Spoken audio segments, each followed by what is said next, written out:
Just getting it all set up now. I'm a little behind schedule because I was just talking to people on Amazon over the phone trying to figure out a thing with my orders for computer parts. Lots of weird shit going on there. 1 second. And my camera position is all out of whack. 5 minutes, screw. Come on. Oi, I'm working on it. I'm working on it. I got shit going on. How do I... Why is this so high up? Jesus. What am I buying? Getting a whole new computer. So, it's not cheap. It's not cheap. Oh, man, how low do I need to bring this down? Jeez. Actually, I think that's about right there. Hang on, is that the same? That seems like the sort of height that we normally have the camera at. And then that looks about right there. Okay.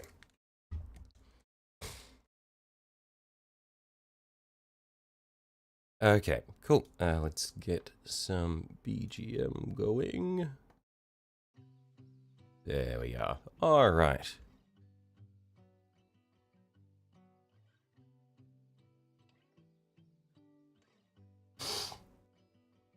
Okay, cool.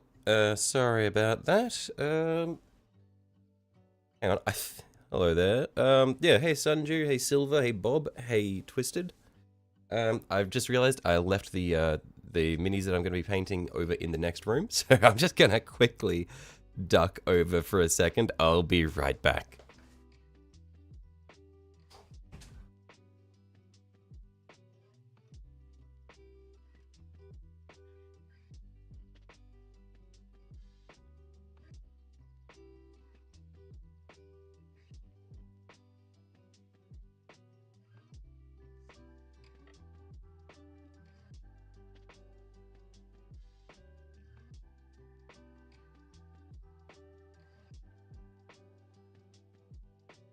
Now, it's been a while since I touched these parts, so they were quite dusty.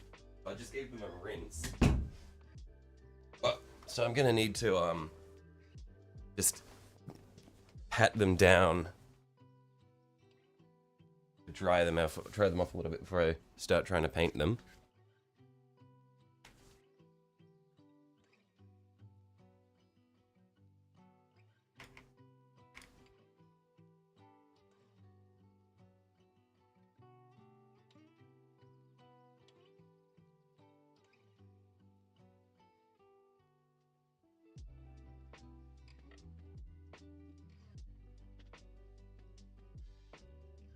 Oh, and the music might be a little quiet, just realized. We'll pull that up a bit.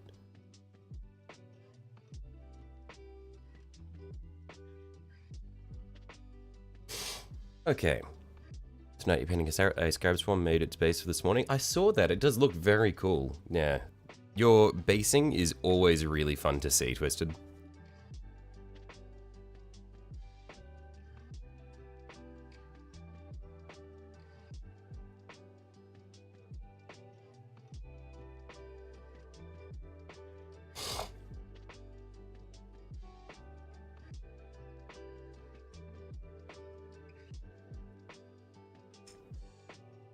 You did some of the panel lining for your Dominus. I've decided to do a few units before finishing the shoulders because zero motivation for them now. What do you mean? The panel lining's the most fun part. It's so good. I don't understand how you don't enjoy it.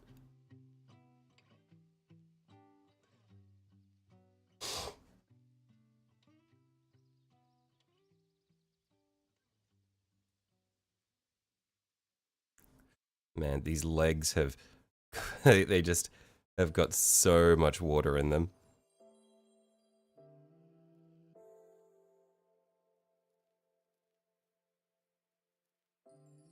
They mean for doing the shoulder freehands? Oh, okay, okay. I mean, the freehands are fun as well. They're just fun in a painful way.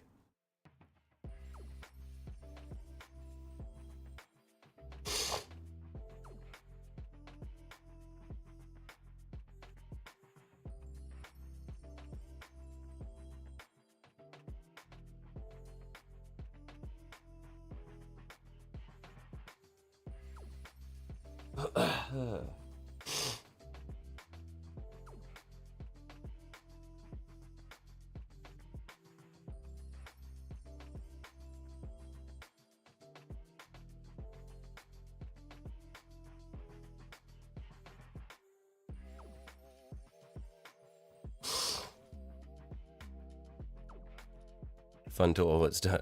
Fun to all it's you've done for several painting sessions. I mean, I know the feeling. That's like I am a slave to the freehand.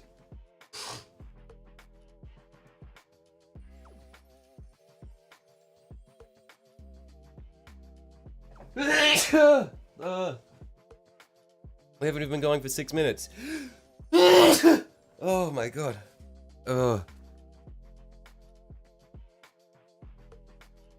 Hopefully that's not gonna be ongoing.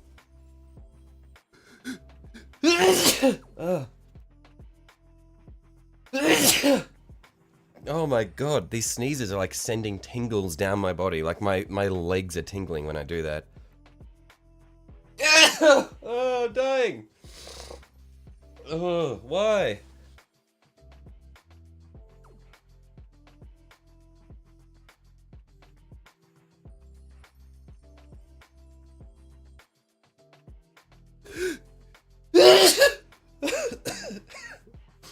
Jeez.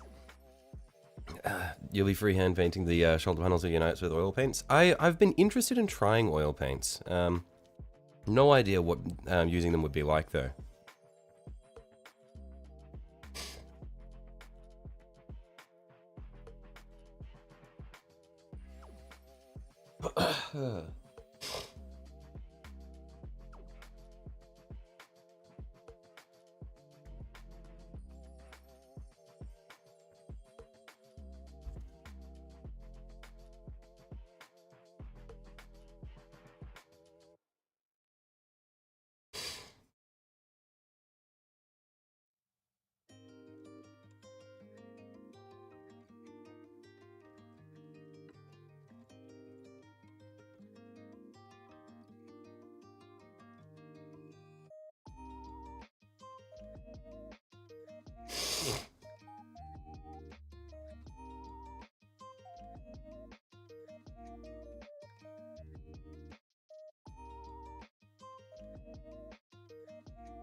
Okay, this one here, I reckon I'll just get to this section last, give it some time to air dry.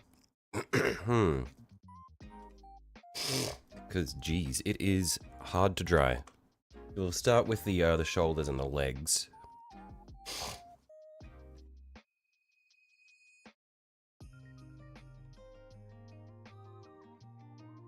But yeah, I'm thinking, yeah, at least the other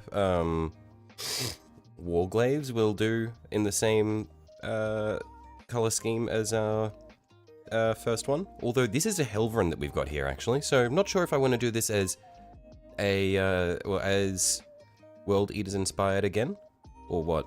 But I'm thinking for the rest of my knight army, I want to try to keep all their bases consistent, so put them all on the snow bases, like what we did for the warglaive that we've done already. But yeah, do we think we should do all of our armigers in the same paint schemes so that they're consistent between each other? Or do the warglaives as one color scheme and the Helverins as another?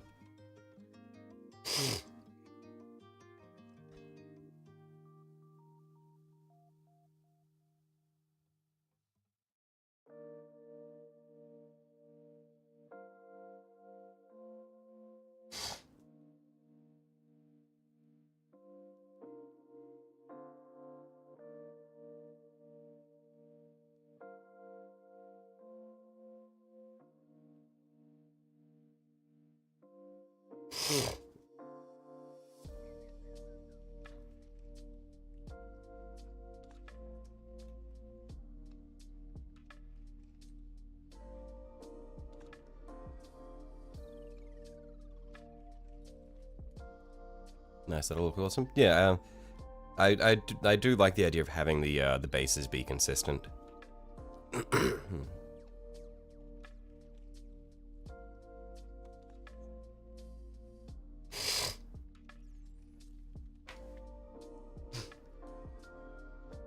But yeah, I'm thinking, if we do the Helverins different from the Warglaves, I think that a cool... I feel like maybe Iron Warriors would be really cool to scheme them after with the hazard stripes and everything.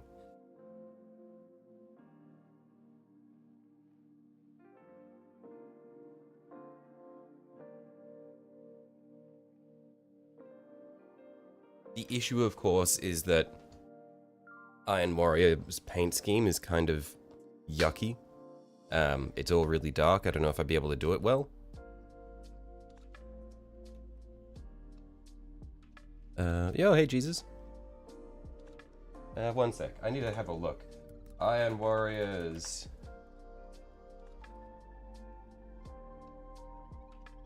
Actually, yeah, their paint scheme isn't the most interesting. It's just black, grey, and yellow stripes.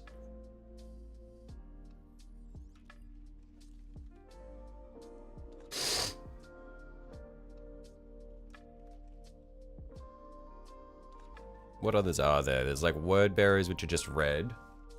Word bearers, 40k.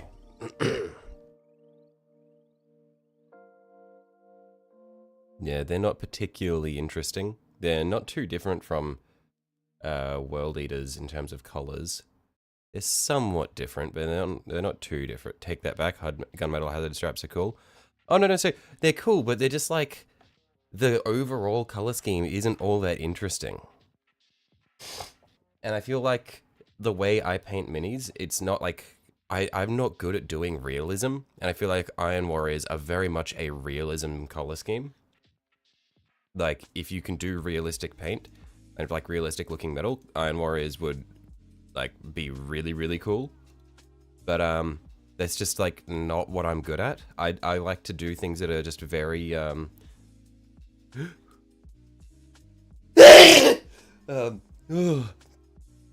things that are very, how do you say, more cartoony, I guess.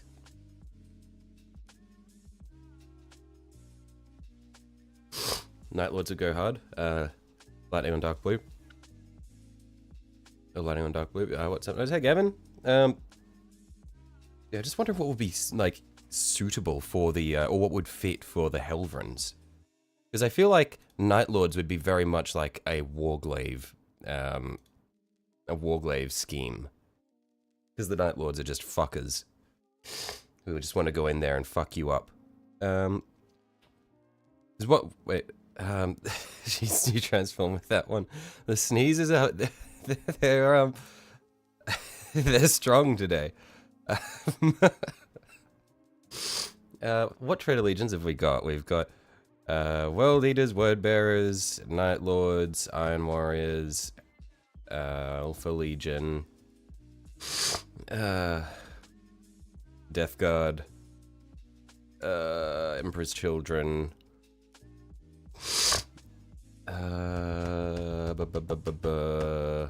Thousand Suns. There's one more. What's the last one that I'm missing?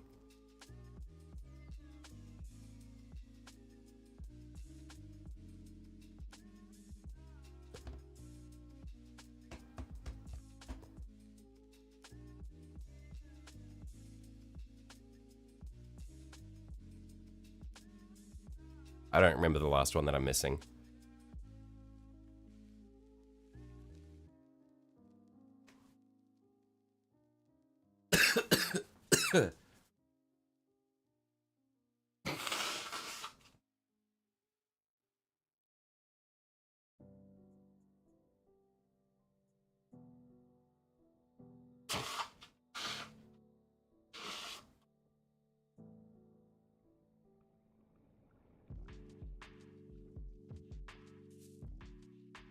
Oh, the last one was Sons of Horus.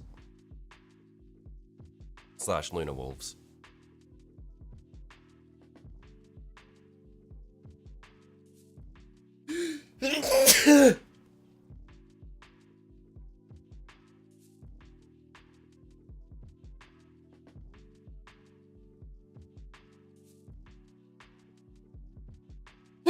Oh.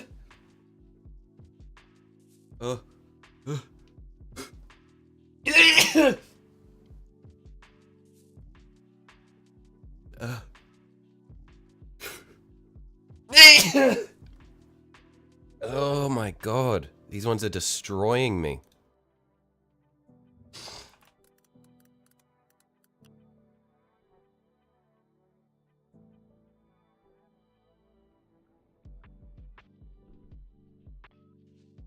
Maybe we do go Night Lords. Did the Night Lords scheme, like, color scheme change much between 30 and 40k, or they always just look the same? 'Cause I feel like the Night Lords didn't really change a lot, did they? They've just always been assholes. They're just... Yeah, looks like they've just always been assholes, because they don't really give a fuck about chaos. Like, there are Chaos Corrupted Night Lords, but... they're just fuckheads.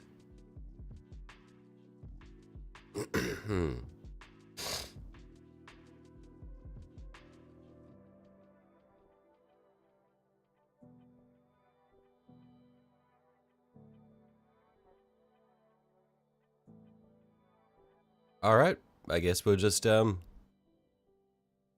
let's go Night Lords, Batman wannabes. Yep, that is what we are seeing.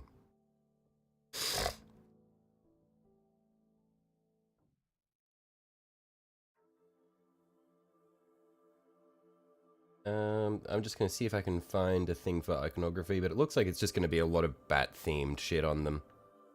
Where are we? Legion badge.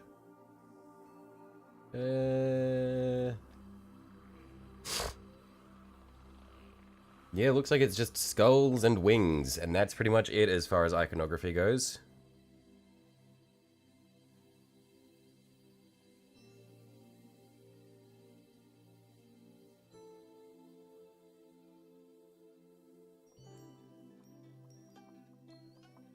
And their colors are just steel blue. It's just steel blue and slight red accents.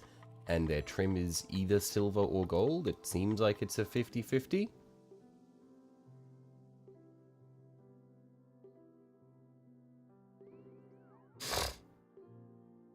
It looks like the steel blue is very important to get.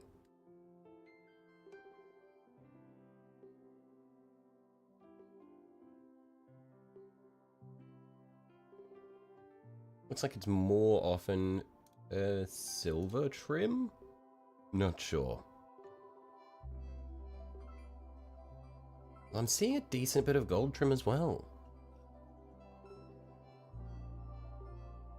Yes, it doesn't matter. But yeah, and then they do have lightning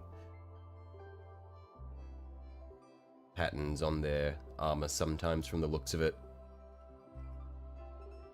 Alright, fair enough. Let's go for it.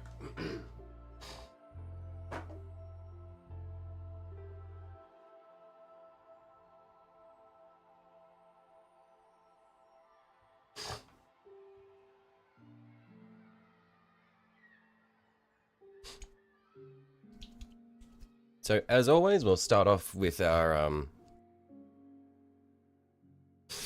lead belcher for the, what do you call it, the chassis?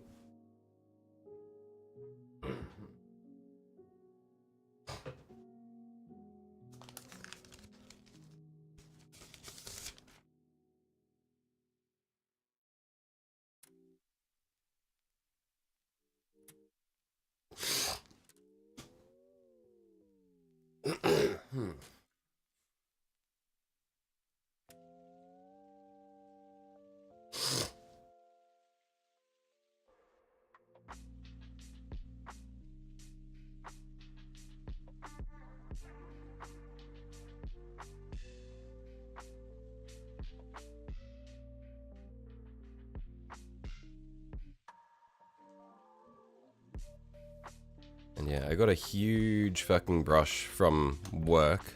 It's a dog shit brush, but hopefully it'll make work a little bit quicker with some of these things. Just for, essentially, overcoating a lot of flat stuff like the chassis here. Size 6 brush. Let's see how useful it is. It was dirt cheap, and it's probably going to get bristles everywhere.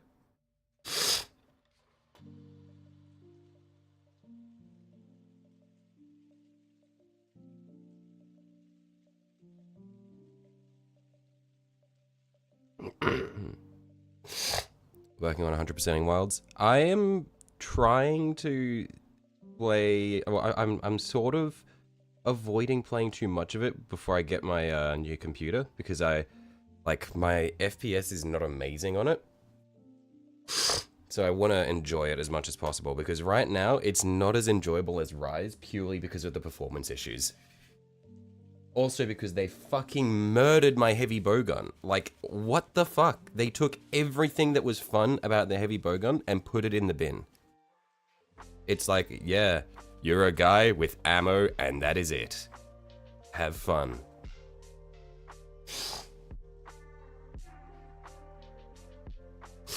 What specs has the new PC got? We are looking at, 1 second. So first of all, fun one. This is the first time that I'm going to have water cooling in a PC, so that'll be cool.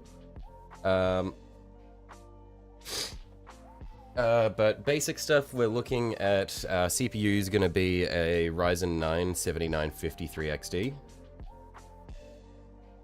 And then our GPU, we're looking at an RTX 4070 Ti Super.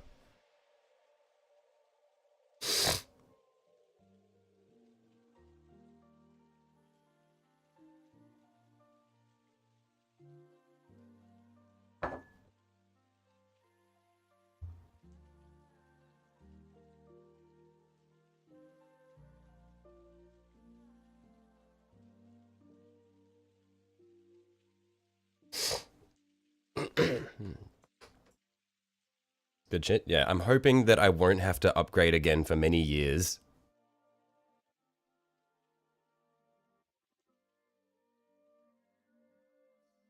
Not missing out by not getting a 50 series from the looks of it. Yeah, I mean, ideally, I wanted to see if I could get a 4090, but you just can't get them. Just like the 24 gig of VRAM would have been amazing, but they are so expensive and so hard to find.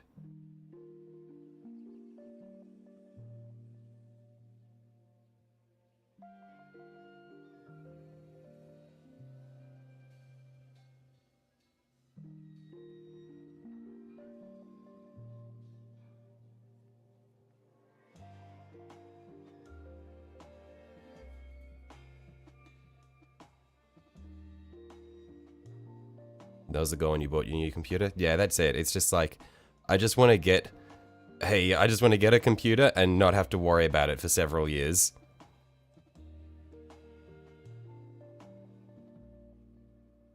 You built your first PC 5 days ago and it keeps crashing on you? RIP.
Yeah, I don't know if this is actually helping or not, having this huge brush, but it at least feels like it's helping. You went to your local store the other day and they were completely sold out of Eldar stuff. I'm not surprised. They're really cool models. I placed a pre-order for the combat patrol, so I've secured my spot there.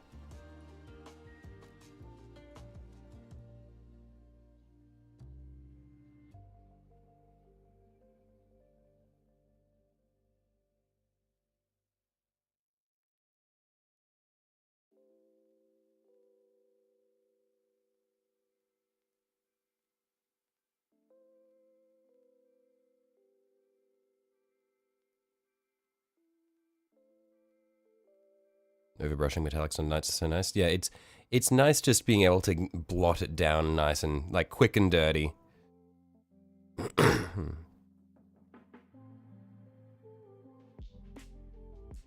Although this brush is fucking atrocious. I spent $1.50 on it, maybe not even that, and it's already losing bristles. I'm gonna rinse this out now. Just try to get rid of any loose bristles. We gotta keep an eye on this, because I don't want to get bristles stuck in my paint job. They glued the armor panels on again. Hey, look, I built this one at the same time as the last one. So, I didn't do it again. I had already done it. And I don't mind too much for the armigers. I think it's fine for the armigers. Oh my god, this brush is atrocious. Damn, even for $1.50, that's sad. Well, I mean, remember, $1.50 in Australian dollars is like 80 cents, 90 cents for you. Oh my god. But yeah, this is a bad brush. Honestly, I'm done with this brush. It's falling apart. It was worth a try. It's not good. It's not good.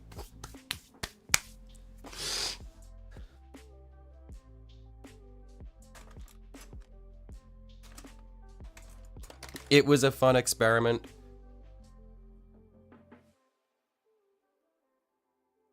It's not worth it. It was fun while it lasted.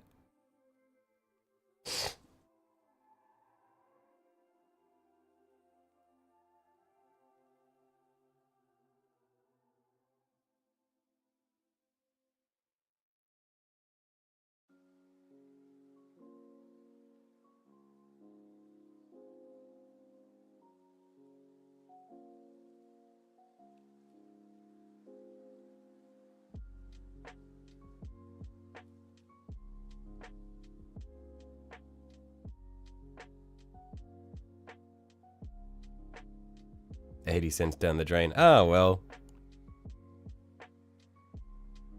You never know till you try.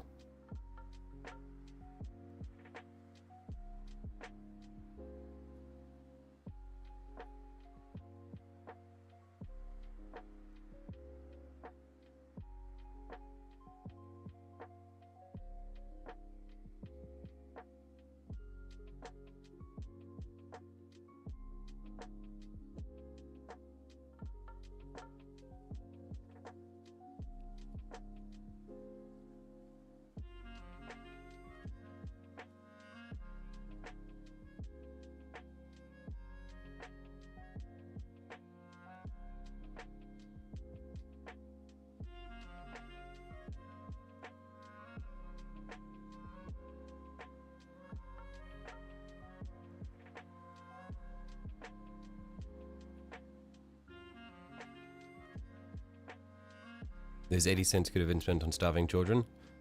Those 80 cents could have been spent on a lot of things.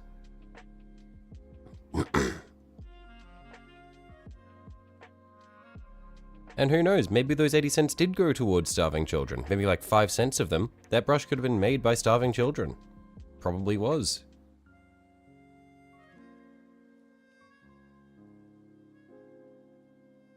I reckon maybe a cent or two of that has ended up in the pocket of that starving child. Maybe.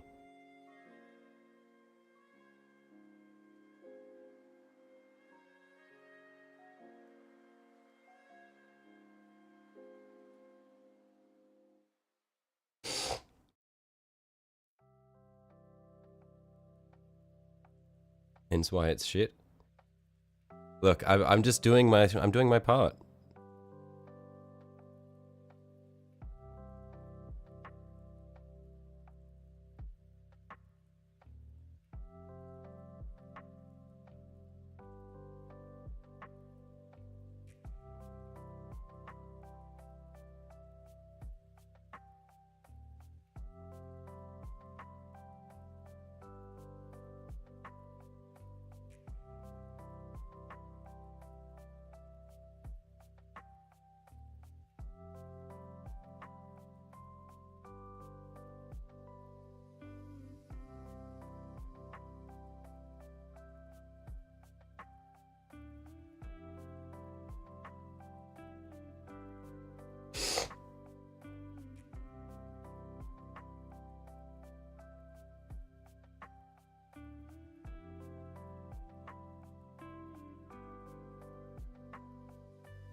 On a side note, the new VNV Nation album gets released on the 25th, and I can't wait. Is this another test for me? Is this your? This is a deliberate test from you, Gavin. I see your tricks. And I have the perfect counter. Ready? Ready? I see. That is an instant victory with just 2 simple words.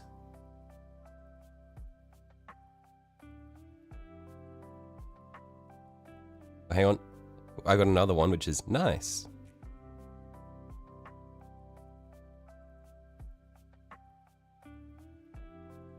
I understand that probably means nothing to anyone here, but you're hyped. I'm trying to think of like a genuine way to engage with this without coming off as mean, but I genuinely don't know how to engage with it. I don't know where to start.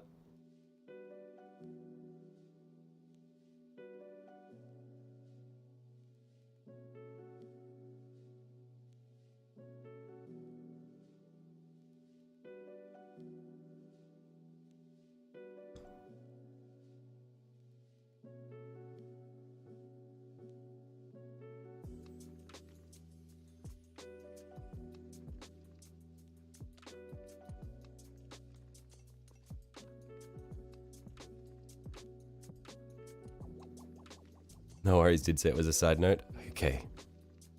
All good. Safe. Didn't realize that the 2 local tournaments were so big. What, just like the tournaments near you are huge? Oh, wait, Technic, didn't you say that, like, the guy at your local game store, one of the guys at your local game store won an LVO award for Best in Show? Like, are you just in, like, a Warhammer Heartland?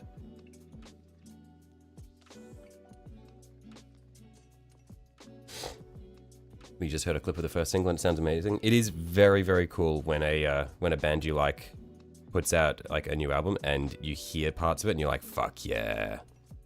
I can get behind that. It is always good when someone you like puts out new shit.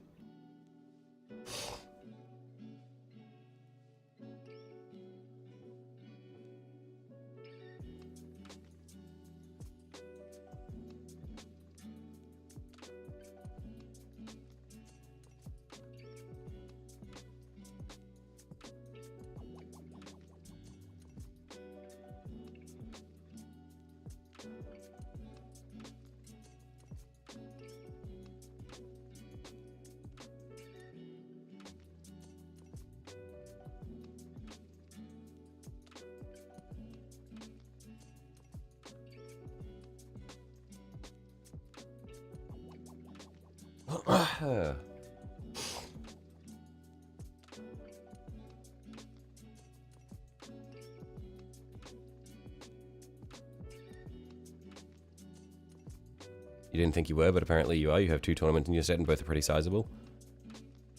Yeah, imagine living somewhere where people engage in the hobby. couldn't be me.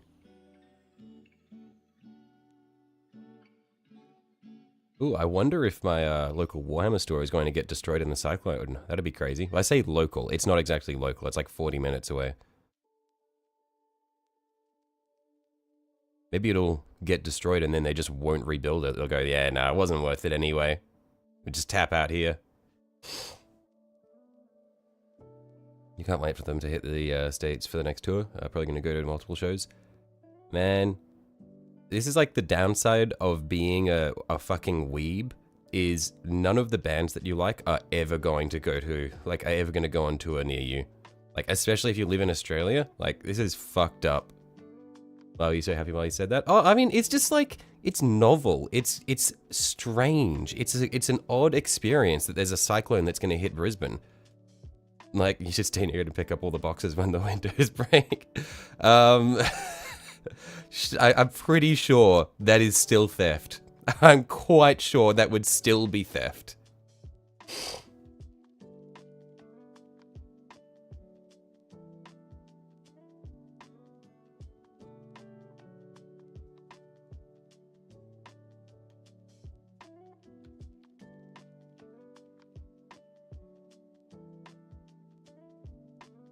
You're getting a cyclone, you have it. Well, I'm getting a cyclone, you guys have a blizzard starting here.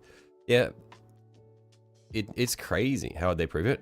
Cameras are a pretty common thing, Sunji. I don't know if you've heard of them. Cameras are out during power outage, unless they've got their own generators. And I feel like some buildings might have emergency power. And if you get caught, maybe. But the one guy who works at that GW is gonna be like fighting for his life. He'll be hunkered down in there during the storm, like ready to give people painting tips if they show up. I couldn't do that to him. Cyclones here mean weather's pretty shit. Yeah, no, cyclones here are unheard of. Like, we do not get cyclones in Brisbane. They always hit further up the north coast. It does not happen in Brisbane. Like, this is fucking insane. It's just because water temperatures are higher now, so this shit just comes further south, apparently.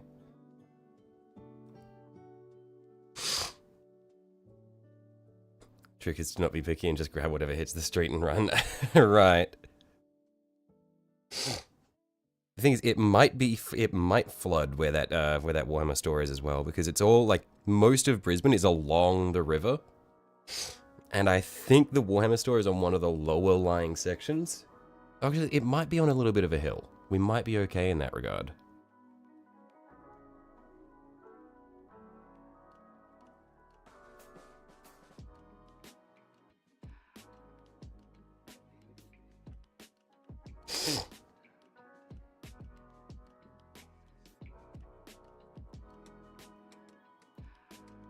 Keep an eye on the rivers for Warhammer boxes. The rivers are a dangerous place. That's because the river is brown, and I don't know if we remember this, but it is an established fact that the Brisbane River is one of the primary habitats for bull sharks.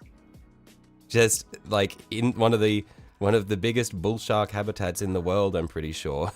Like, and bull sharks are assholes. Like, they will fuck you up.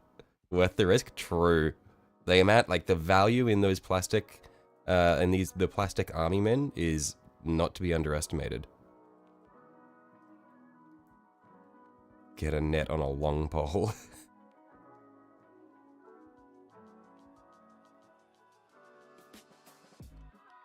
Just like a pool scoop.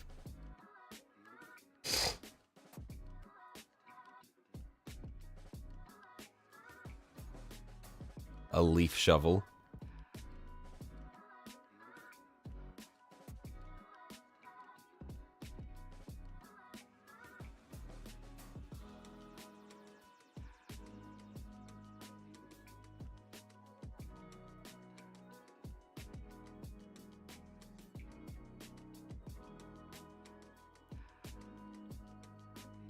Exactly. Yeah, I mean, I think I might be able to get a leaf shovel from work. I think it's one of the few things that didn't sell out in the past couple of days.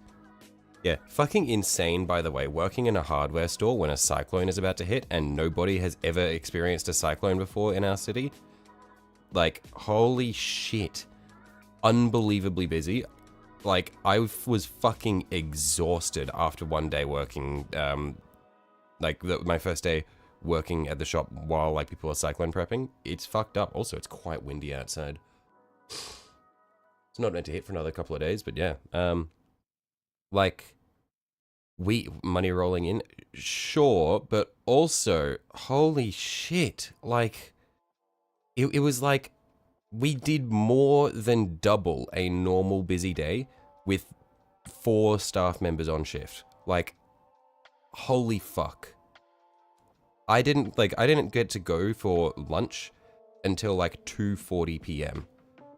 It was so busy. It was just like, holy shit, just let me go, please. Everyone just coming in and buying tarps and tape and batteries, torches, gas. Fuck me. We're just out of everything.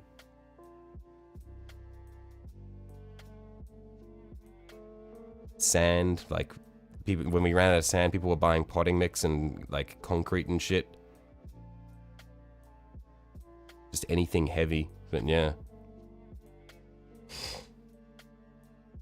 Just because it's like in Brisbane, we are not built for these sorts of storms, so people have got lots of windows that they're worried about shattering. And so, yeah, it is quite crazy. That's why you have that shit in your shed. Yeah, it's just we're not built for this. We do not get these storms here. We get floods, and that's it. Speaking of floods, we are going to flood to all hell. It's expected to be like 400 to 600 mils of rain per day while it's here. That is obscene. We are going to go underwater. I'm not, because I'm on a hill, but the city is definitely going to flood.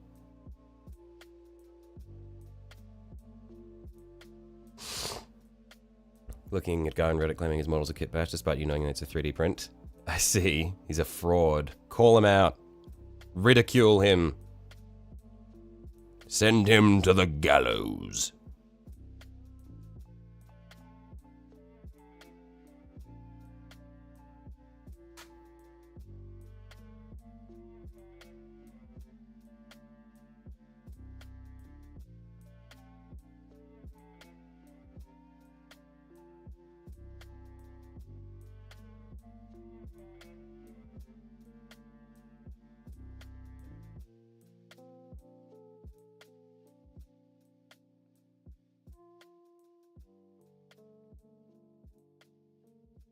Haven't had a major storm here in about a decade, but you're prepared just in case it happens unexpectedly. People don't think of this shit ahead of time. Oh yeah, in classic doomsday prepping fashion, toilet paper was the first thing to disappear from the supermarket. It's just how it is, you know? Because we all know that when the power goes out, the first thing that happens is you shit about 30 times as often. Toilet paper is a vital necessity, where, like, you go through, like, 10 rolls of toilet paper a day when you don't have power, apparently.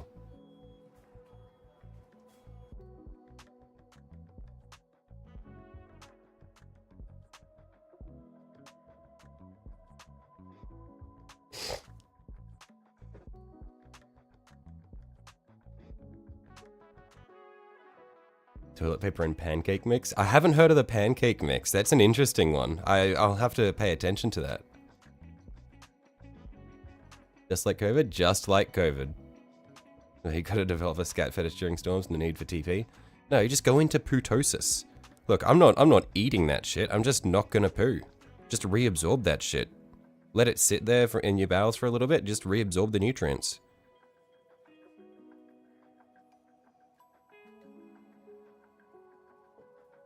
If you had the ability, you'd have a backup generator for your house. Is there something that makes it unrealistic for you to have a backup generator?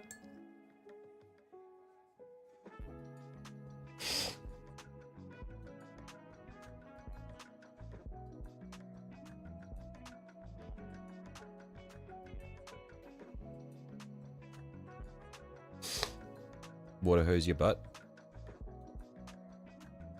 That's provided you have running water.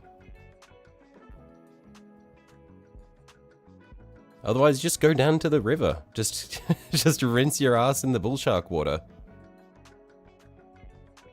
Just don't worry about it.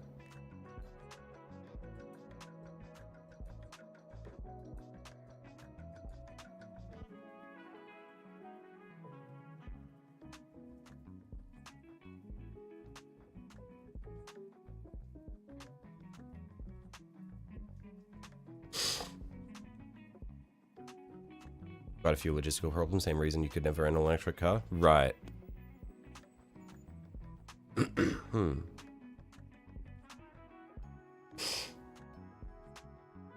It's just thinking about it. One of the things I actually am worried about with the storm is I have a feeling that our solar panels are probably going to get fucked. It's going to be annoying because they weren't cheap, but hopefully the insurance company covers that.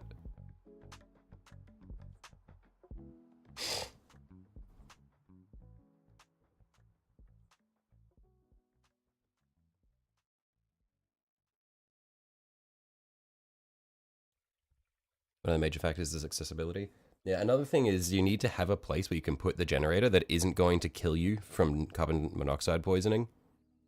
It's always a common thing that happens around the time of crisis is we get the news headlines of, oh, someone died because they had their generator in their shed and they were taking shelter in their shed and they suffocated. It's like, oh, okay. Because I feel like it's talked about every time, but people always just hang out with their generator. Do you have covers for them? Fuck no. You don't get storms like this. Maybe tarp the panels? No, the tarps will get ripped off. Like, there is no, like, tarping that shit. It's just going to get, it's just going to parachute and just pull off. Hi, hey, Lyle. Have you flipped over that trampoline and pinned it down with heavy items?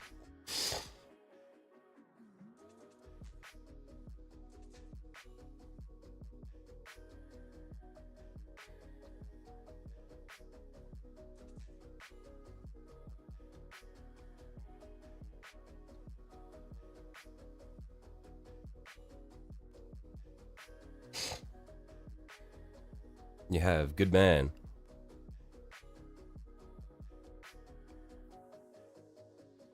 Funny you should mention that. There was an insert at the envelope for your electric bill wanting people not to use a generator inside their house. Yeah, it happens every time there's a crisis, is people will just die of carbon monoxide poisoning.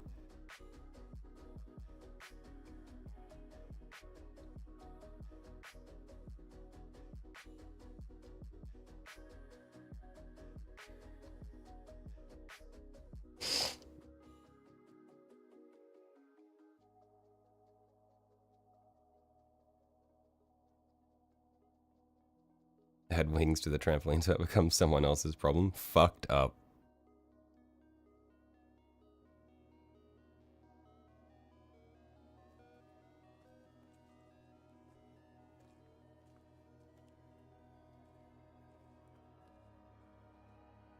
Are you streaming on Twitch as well, or is Discord acting up? No, I'm not streaming on Twitch as well. I shouldn't be. Is it saying that I'm on Twitch?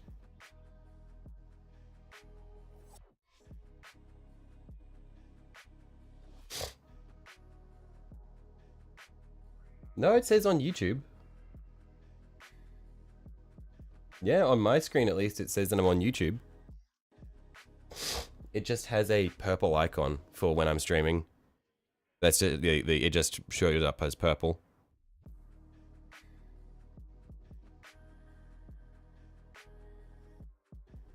Even accounting for the fact that you have a low opinion of people, or a low opinion of humanity, you can't believe people are that stupid.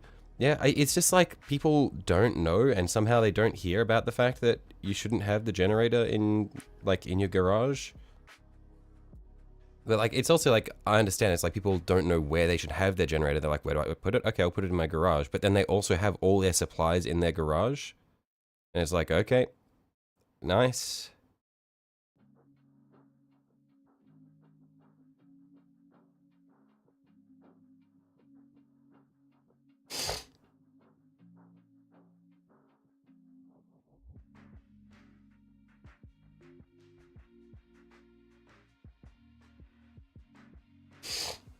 Yeah, you had me worried for a second there, Lel. I thought I was accidentally simulcasting to Twitch. And then I would have been ignoring all 0 of my chatters over there. Would you even put it in a cyclone though? Yeah, like, there's a thing, well, like, I guess it's okay to put it in your garage, but you'd want to just don't go in there. Or have it ventilated. Like, you need to have some way to get the gases out. Who the fuck uses a generator inside their house? Like, you need to put the generator somewhere where either it's ventilated or sheltered and outside. Streaming on Twitch. I see. Yeah, weird. Okay, but then it says YouTube on the embed. Yeah, okay. Your Discord is just freaking out.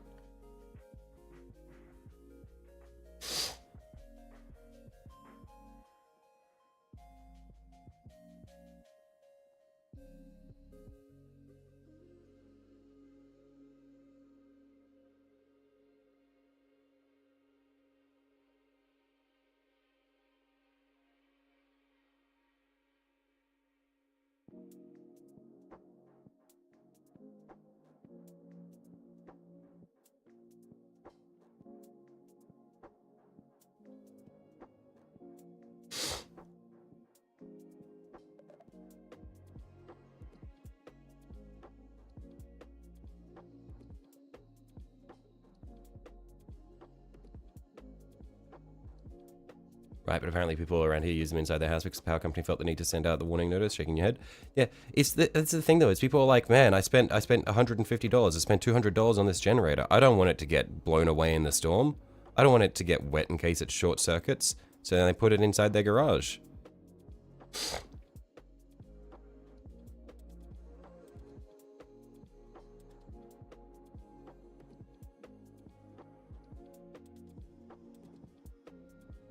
Wind is already pretty hectic. Yeah, it is already getting pretty windy. I've seen some branches come down. And the cyclone's still like a day or 2 out, isn't it? At the current forecast.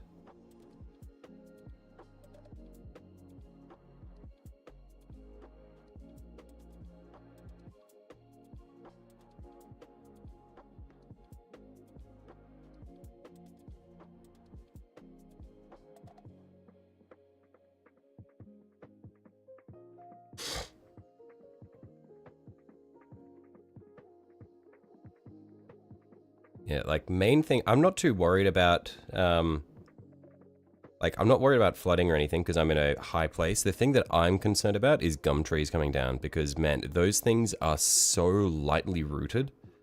There will 100% be gum trees coming down, and those things are so fucking tall. Like I'm scared that the house is gonna get hit.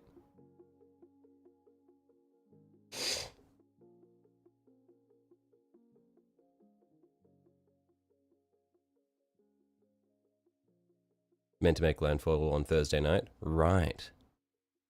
Awesome.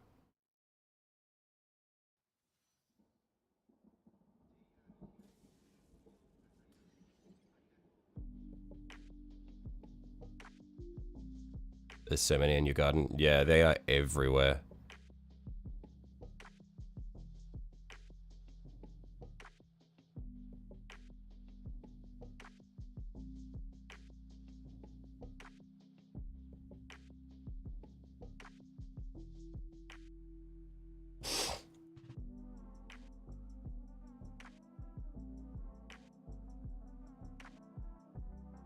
Will you be keeping your fingers crossed for me? Well, the thing is, I personally will probably be fine. Because I'm in the fucking basement. Like, odds of me personally getting hit by a gum tree, pretty low. The walls surrounding me are all brick. I will probably be fine. I just hope the house is going to be fine.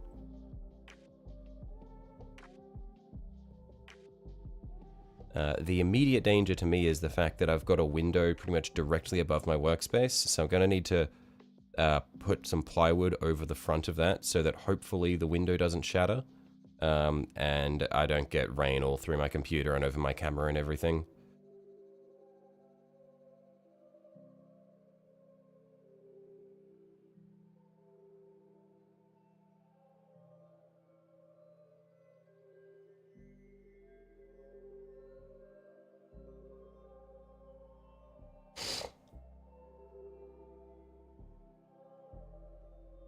Hope you have a separate entrance. Oh, don't worry.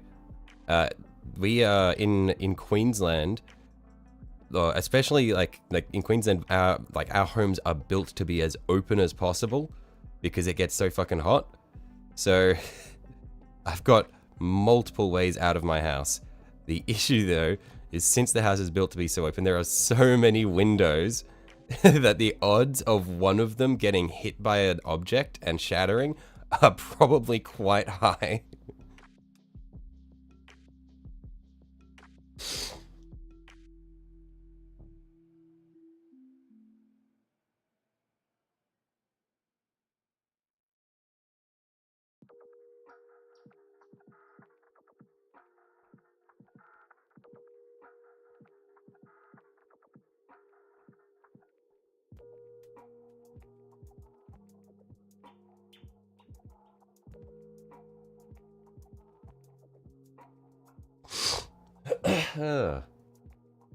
Stay safe, man. Well, I mean, there's only so much that I can do. I'll be chilling here in my basement. Maybe painting if I have the light. We'll see. Look, we may, if my power doesn't go out, we might even get a stream on Friday. Who knows?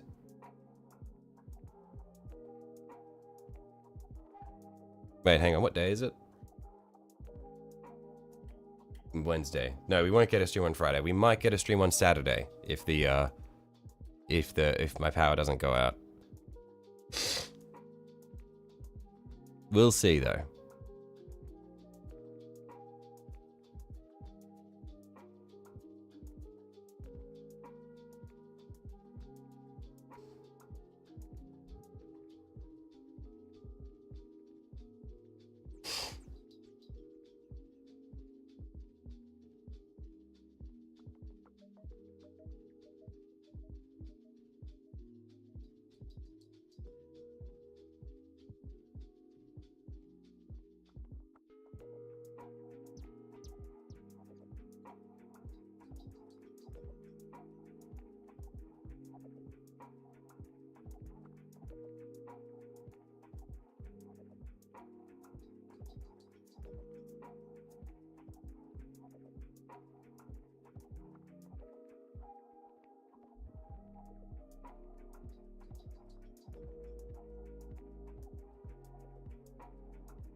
Oh, man.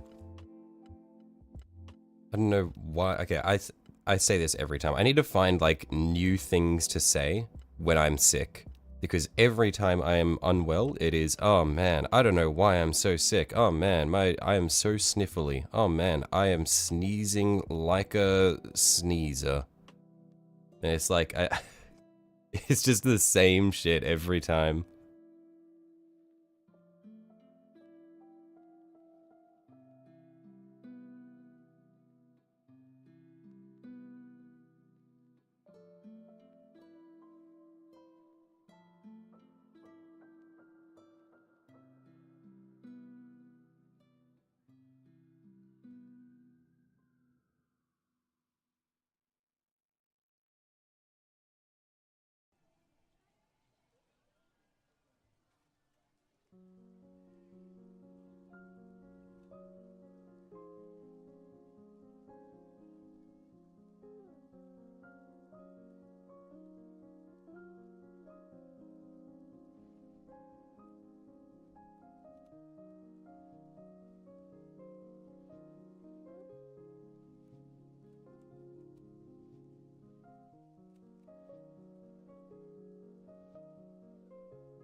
Wish this game had a bigger roster. You talking about Monster Hunter?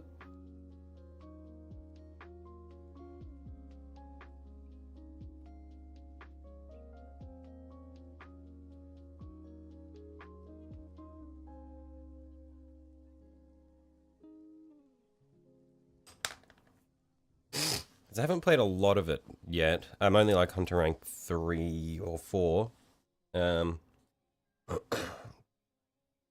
And the monsters have been interesting so far. I am very sad that Beetlejuice is not in the game.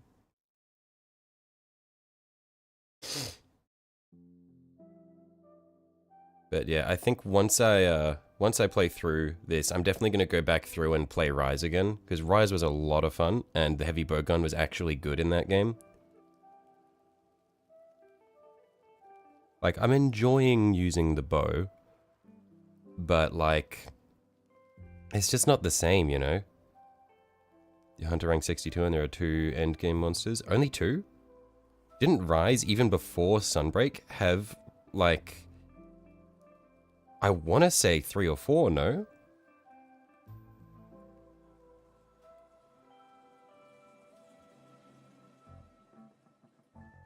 And World had heaps.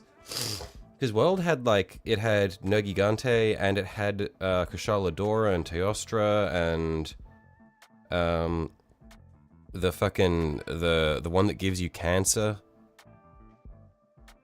and it had the golden like one that you have to like hunt as a group, in the like the mine or whatever it is. I'm not counting Zora Magdaros because that wasn't a monster. Pretty sure World had the same problem, didn't it? No, World had a lot of endgame monsters. It had Kirin as well. Like, World had a lot of endgame monsters.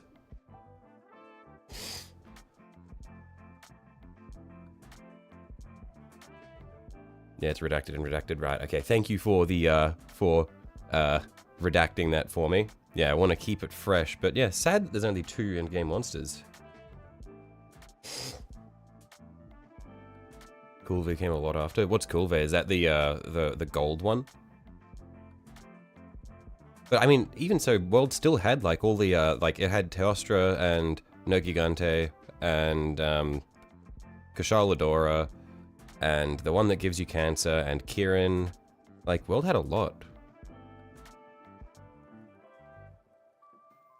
Thought it took a while for them to be added. No, those ones were there from release.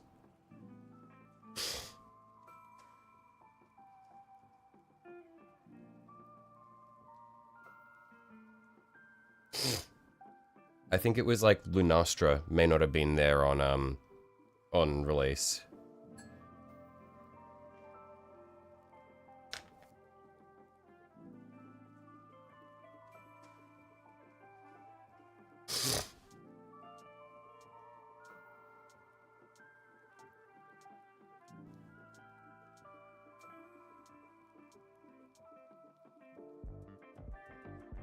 Speaking of Lunastra, that one hunt in World where you have to fight Teostra and Lunastra at the same time, that hunt is fucked up. I am forever traumatized by that one.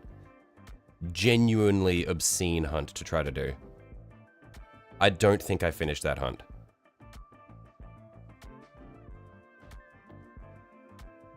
They're adding what looks to be more of an endgame in title update. At the start of next month alongside Mizutsune. Oh, I like Mizutsune. That was a very cool monster that I don't know if it was new in Rise or what, but the first time I ever saw it was in Rise, and it was very cool. I liked that one.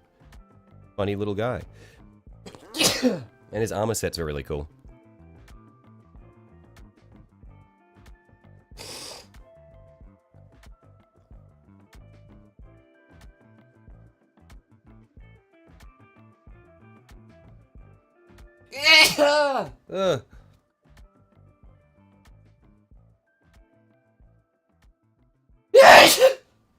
No, it's from Generations. I see. I mean, my first Monster Hunter was World, so the only ones that I played are World, Rise, and Wilds now.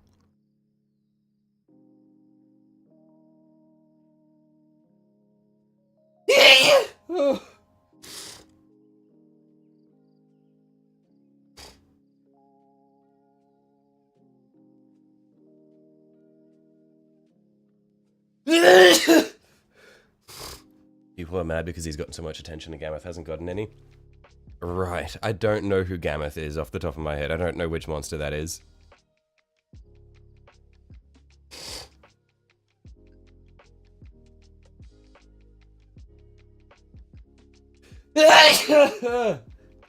Oh, I'm dying. He's part of the Fated Four, which is Glavenus, Astalos, Gammoth, and him. Okay, I don't know any of them. I don't know any of those ones. I only know Mizutsune.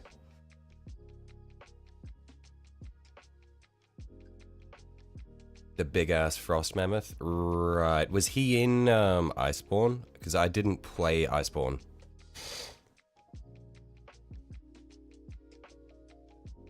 Also, where Gammoth from chat gets his name? Right, okay, okay.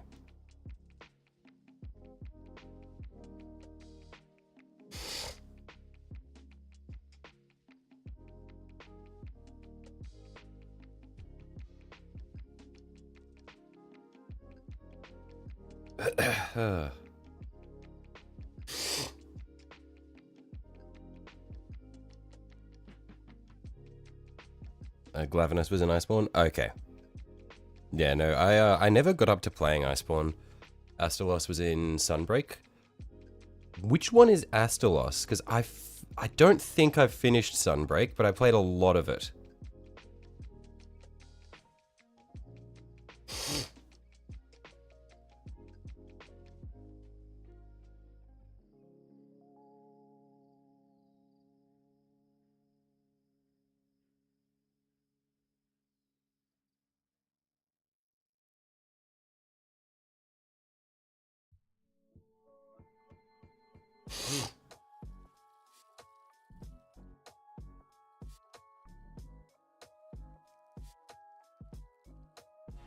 Lightning Butterfly Wing Dragon. Oh, Lightning Butterfly Wing Dragon. Maybe?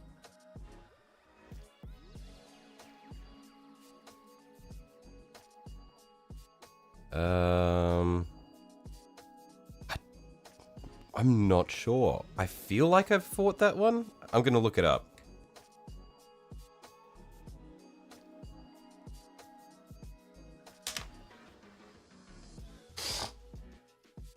Monster Hunter, Asta Lost.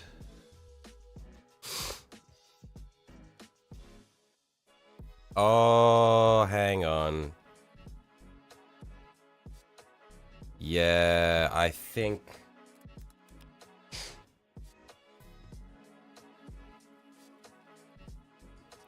Yeah, okay. Yeah, this guy's an asshole. I hated this guy. Yeah. Okay, yeah, I hated this guy. Think you'll be on for another 2 or 3 hours? Yeah, probably. At least 2 hours, we'll see.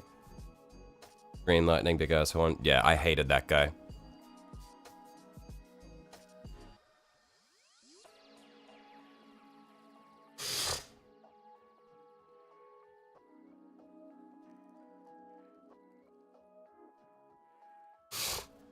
Love his fight. Astalos from Monster Hunter Rise. I don't think you played Rise, did you, Leo? But yeah, no, I hated him because I use heavy bowguns, so I'm slow as shit, so I just get fucking blasted and then paralyzed.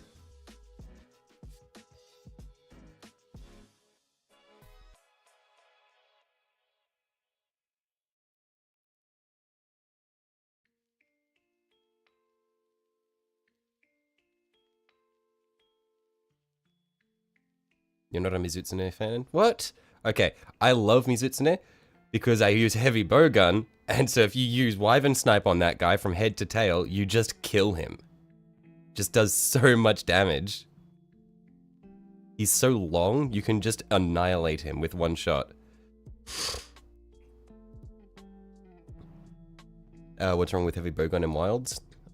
So essentially, in Monster Hunter World and Monster Hunter Rise, heavy bowgun had a thing where you essentially could swap it over into an alternate stance. So you build up charge and then you swap over into an alternate stance where you gain access to special or a special ammo based on the frame of your bowgun. So it could either be a machine gun where you just gun the person down, just dealing lots of damage per bullet, or well, dealing lots of damage as you burn through all the ammo you have. Or it's a sniper rifle shot that pierces through shit, and for every hit that it applies as it pierces, it would apply an explosive, which would then blow up after a second. And so I fucking loved the sniper rifle shot because you'd be able to, like, if you stun the monster, or if it's a long monster and it's running at you, you can lie down and just fucking blast straight through it head to tail and apply like 20 explosives to it, which is pretty much guaranteed to stun it, knock it over, and probably break every part on its body. And it was so fun. And also because it takes forever for you to line that shit up, because your character has to do like a whole animation where they like lie down on the ground, and you feel so fucking vulnerable. Like if you're lining it up and then the monster turns and starts running at you, it's like, oh shit. Funnest shit ever. Monster Hunter Wilds, they got rid of that. You only have the machine gun now, and you have this shitty piercing thing which doesn't apply the explosives. They just got rid of it. Also in Rise, they added a thing for heavy bowgun where you can like kneel down and then start rapid fire using whatever ammo you currently have equipped until your gun overheats. They got rid of that going into Wilds as well.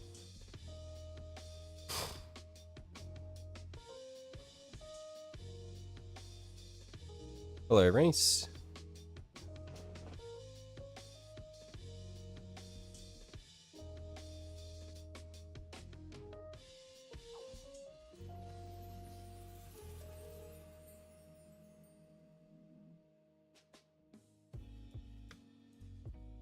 You're going to try and convince a friend to play Iceborne so you can hunt Alatreon and Fatalis? Yeah, I need to go back and play Iceborne at some point. The best heavy bowgun has ever been was in Generations Ultimate. What was so good about it there?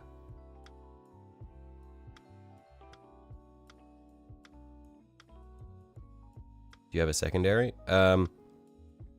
If you were talking about in Wilds, I'm just primary bow and I have heavy bowgun equipped secondary, but I don't use it. But in the other games, there's no secondary.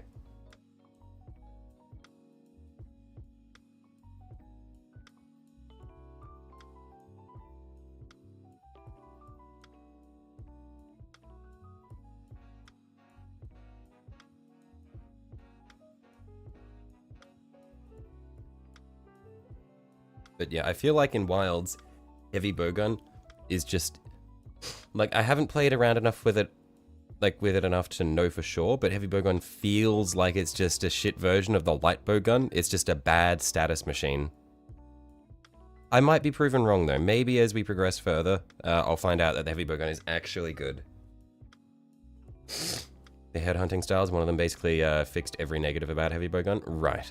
There was one thing I really liked in Monster Hunter Rise. Was, so first of all, in Wilds, it seems like heavy bowgun doesn't have deviation anymore.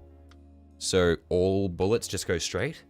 But what I really liked about heavy bowgun in Rise was based on what frame you're using, your heavy bowgun has deviation. So when you shoot, the bullet will arc in one way or another depending on what you're using. And so you can either build stats to remove that deviation, or you can just get used to it and just fuck with that. And so you can just like stand so that your bullet will curve through the monster at the right angle. It was a lot of fun. I liked that.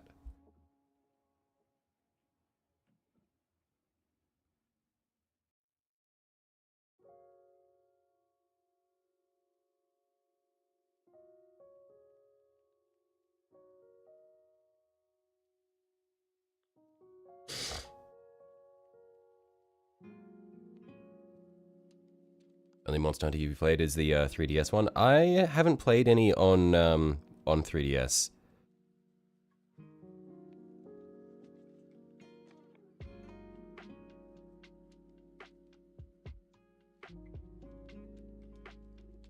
It's like 3 or 4 on 3DS. I see.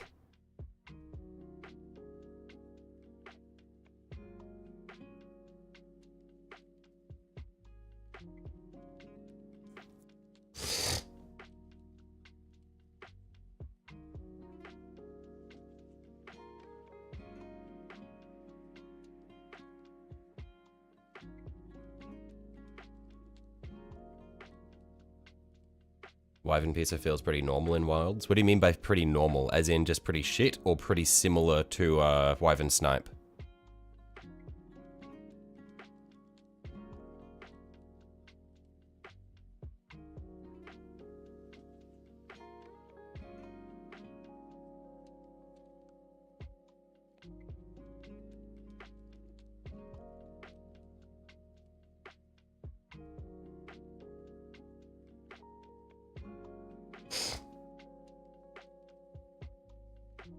Pretty similar. Righto, maybe I just haven't played around with it enough. I'll have to give it a try, see how it feels. But it doesn't have the explosives attached to it anymore, does it?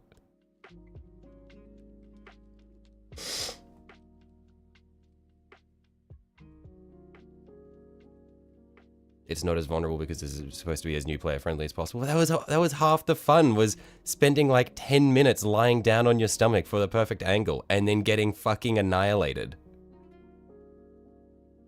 I liked the heavy bowgun because it made me scream.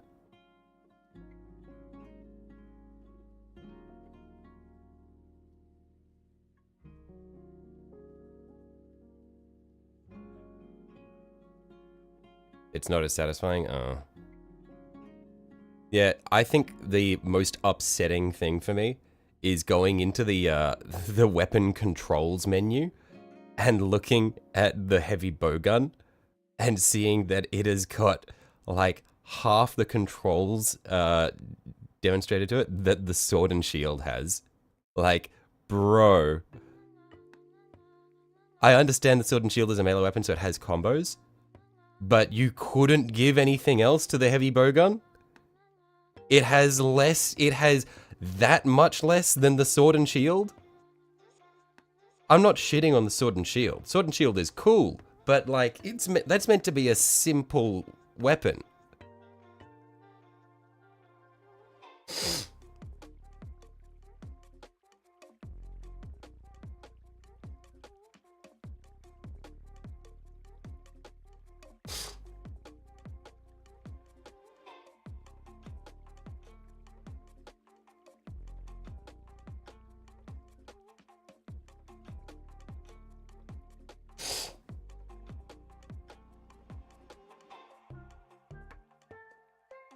As a Switch Axe and Sword and Shield player, the Sword and Shield has the most inputs ever.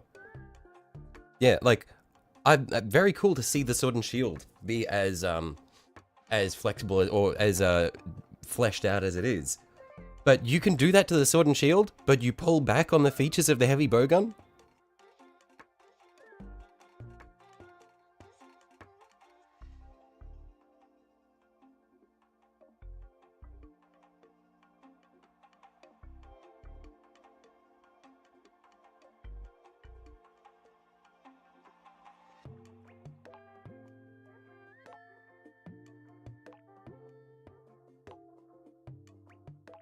Like rating the weapon, you have like 7 options. Yeah, very cool. Happy for Sword and Shield players. I just don't know why they actively make the choice to remove mechanics from a from a weapon. You would think that they would want everyone to enjoy the weapons.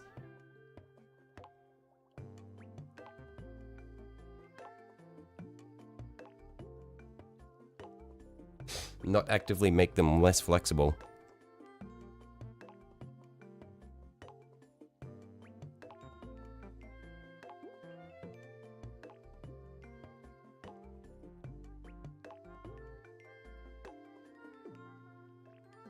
As a dual blade player, your fingers do a little dance on mouse. I mean, the doesn't dual blade have like an additional demon form or something? Like or demon dance, whatever it's called. Like you just can go crazy more.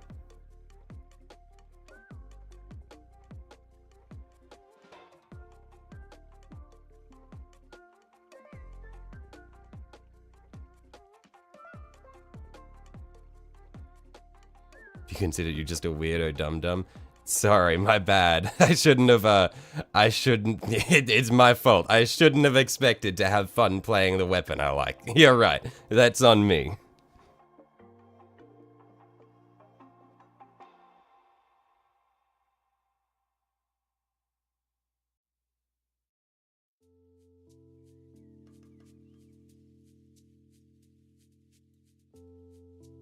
Yeah. Nice things though. Hammer feels really nice to use. I will say that. I used hammer a lot in World, and I like how you can go from like full charge into like the supercharged state. And they also kept the thing from Rise, where while charged you can do a tiny little grapple hook dash.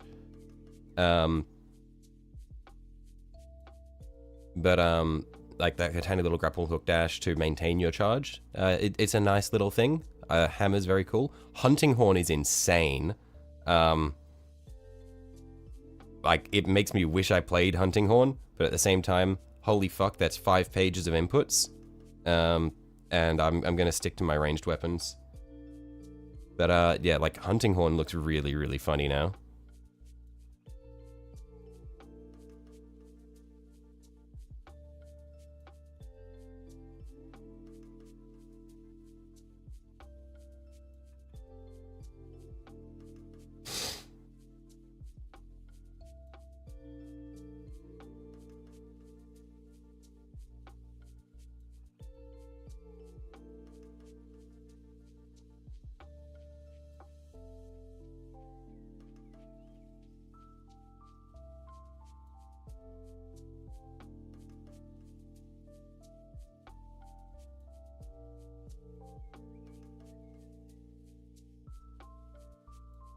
You played through World and Iceborne with Hunting Horde and you refused to touch the thing in Wilds? Oh, really? Okay. I really like the idea of the bubbles and like the storing the sheet music and then activating it and doing like a little dance and stuff. I had a friend who was a friend who played it in Rise, and the Rise Hunting Horn looked really cool as well with like the breakdancing and shit.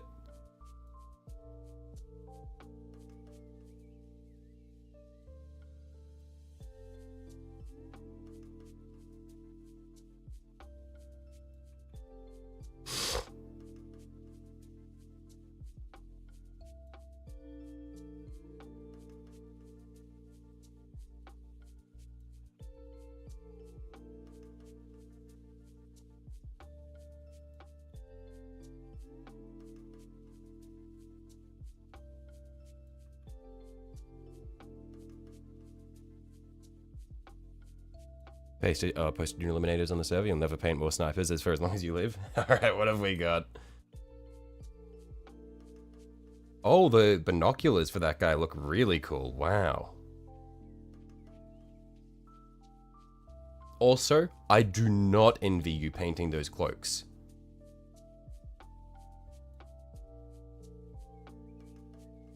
Those cloaks are so clean. Wow, nice.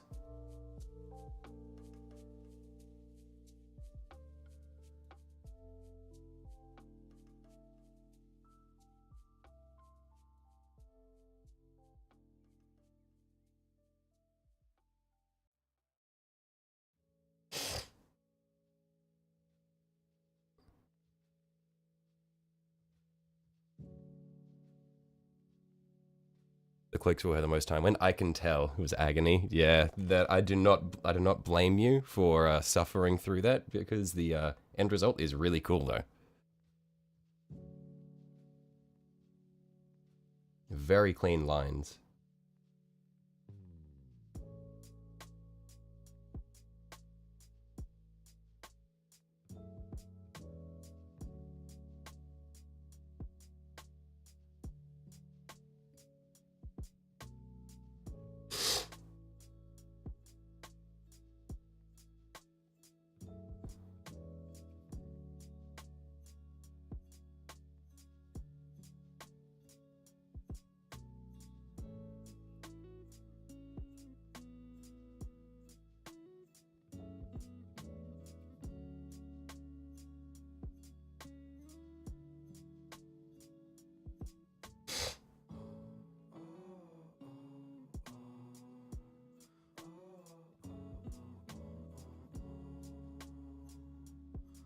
Time to level of model coolness was skewed, so you had a lot less interest in finishing them. I can feel that, yeah, like where you feel like you've done so much of the work and then the finishing touches, you feel like nothing is changing, but it's taking you so long.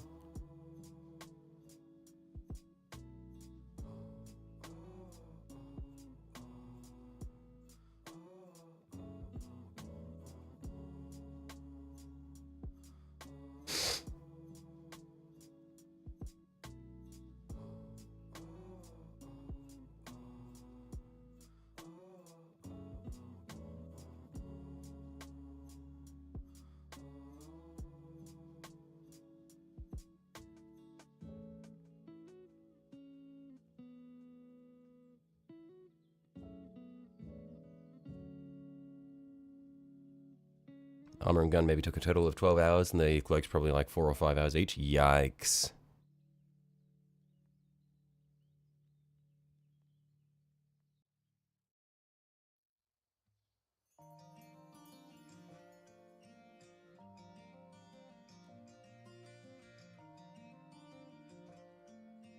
Now you see why we complain about you. Yeah, look, Technic, we we take so long to do this shit. You are not human.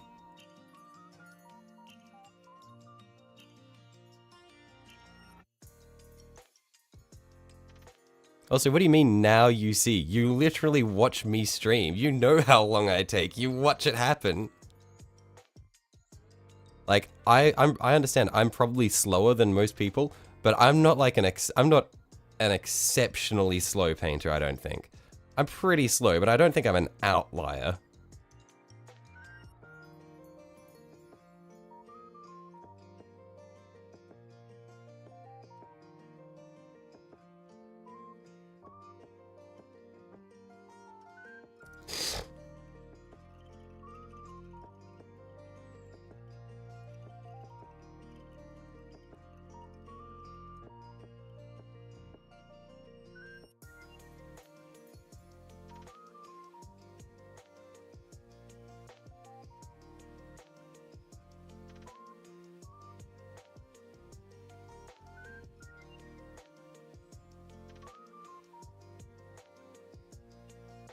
Now do you think of it, you shit me not, you'll probably finish your Dominus in the time it's taking you to paint like 7 or 8 of the sniper guys.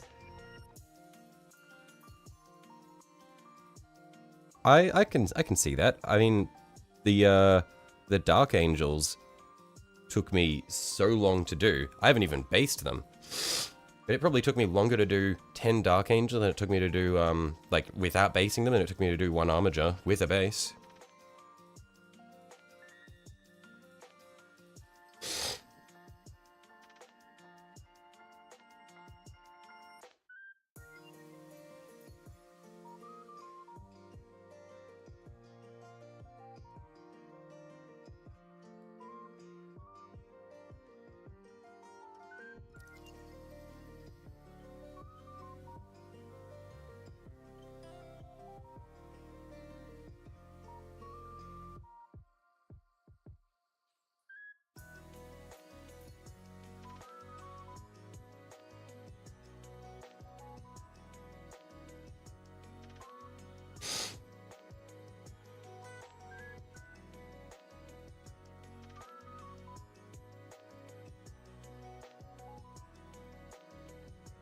Time per mini gets worse the smaller the model gets. Even with freehanding, you're now at about 50 to 60 hours and almost done, but your dread probably took about 80. Yeah, I do definitely feel the pain of it gets longer the smaller the mini is, because it's like, for me, it's like a mentality of, I feel like I need to put a certain amount of time into a mini. I have to put a certain amount of effort in. So for smaller minis, I'm like, man, I need to cram more effort into this thing.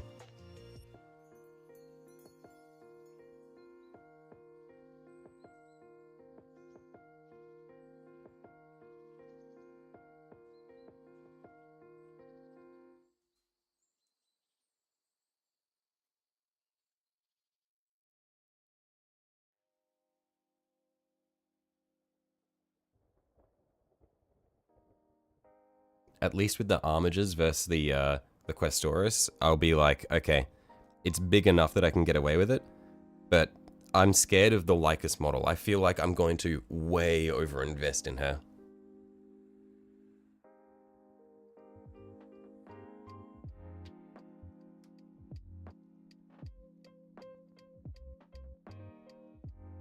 It's most likely also you can't really overlook small details on a small mini, but not painting a pipe or two on a knight is fine. Yeah. I mean, the chassis for knights, I don't really give a fuck about. I'm happy just to do that pretty uniformly, and then leave it just as is, because for me, the big focus of the knight is the top. Like, it's the armor panels. That's where it's at. And I will do every rivet and every recess on the armor panels, but I do not give a fuck about the chassis.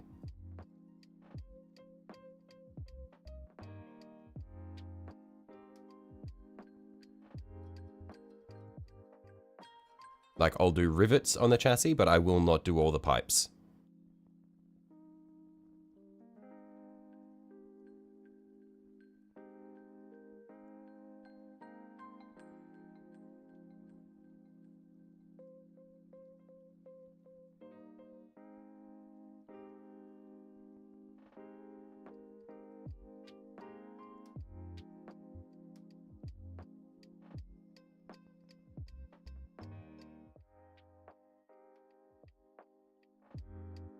Same, you do the upper brass bits, but beside that, you leave it gunmetal. Last Armiger took you 12 hours, and that felt pretty good. Once you'll go back to your OG Armigers and do the rivets as you left them.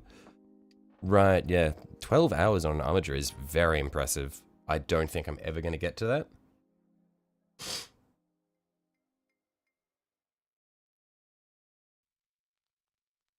Just because I torture myself with freehanding shit. I'm like, okay, time to come up with a pattern.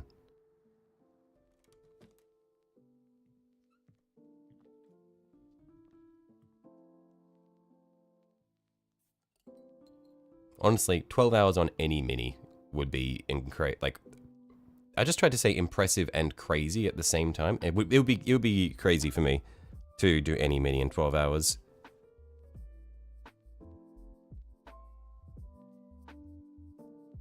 I feel like surely I must have gotten close in the past with some things, but I can't say for certain.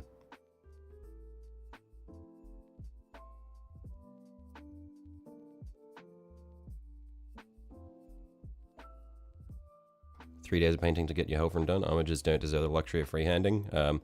Also, you feel with what you do, it would look very cluttered. Right.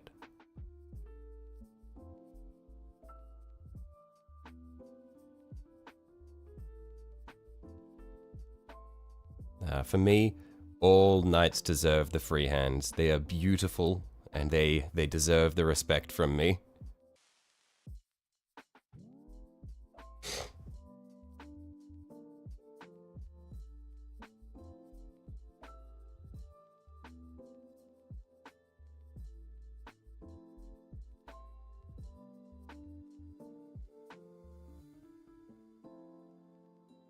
Golden vines on your armigers would actually make you end yourself. I mean, your golden vines are so small and so precise. Like, I could not do that. See, like, the freehands that I did on my previous armiger were either large enough that I didn't have to worry about them, or messy enough that it didn't need to matter. Like, the handprints were, they did not need to be precise and uniform. It was okay for them to be a little messy.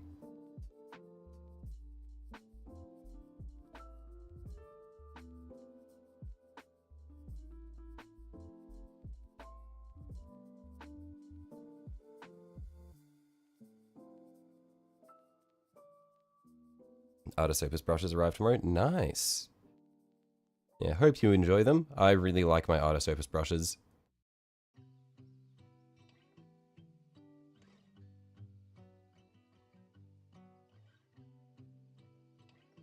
Which set did you end up going with?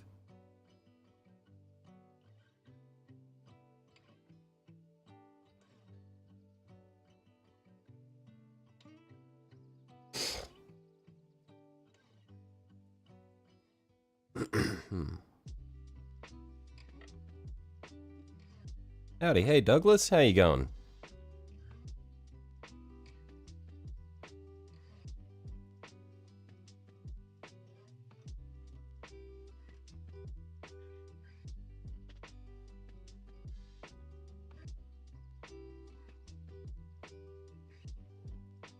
Series S, you believe?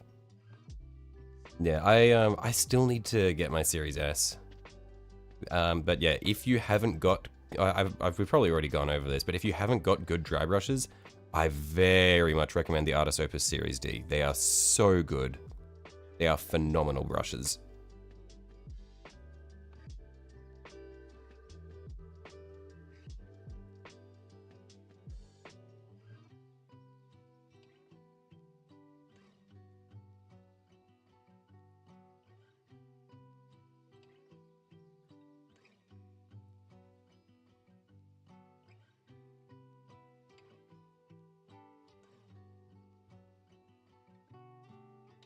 Doing great, so that's on your homepage, figured you'd give it a look. Oh, cool, thanks. Yeah, thanks for hopping by. Nothing crazy going on here at the moment, though. We're just doing the metallics for the chassis of our second Armiger.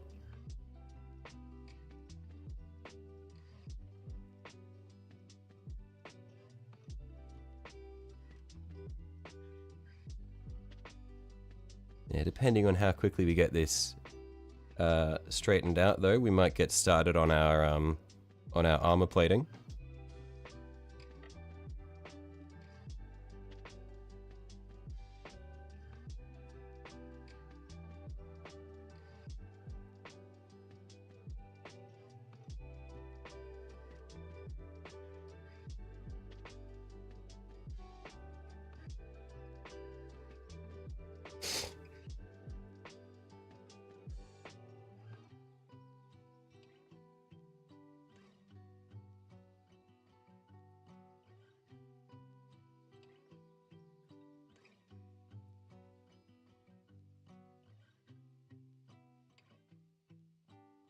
But yeah, early stages on this one, so it's going to be pretty messy to start off.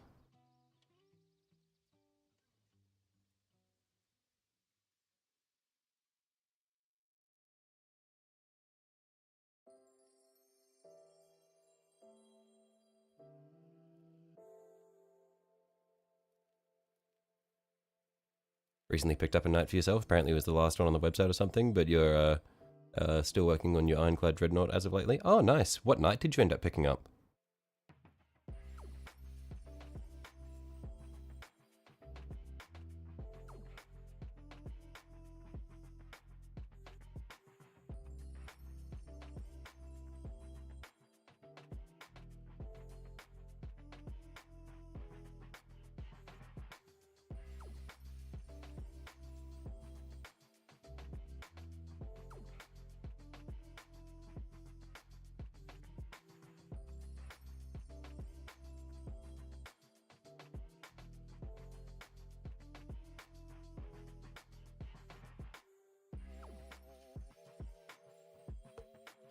believe it's time to see how to highlight your biovore.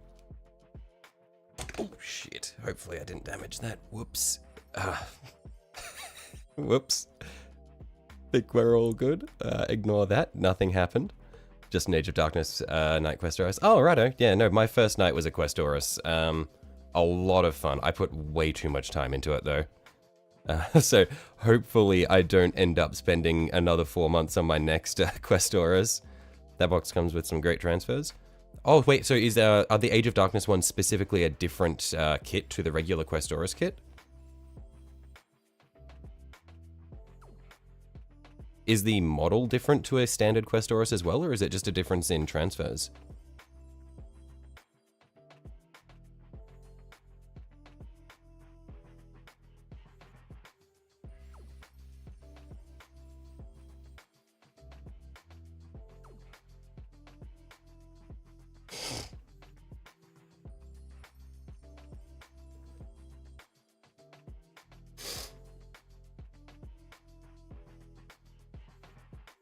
$30K, so ever so slightly different transfers. Models the same, you believe? The Horus Heresy transfers? Right, okay, okay.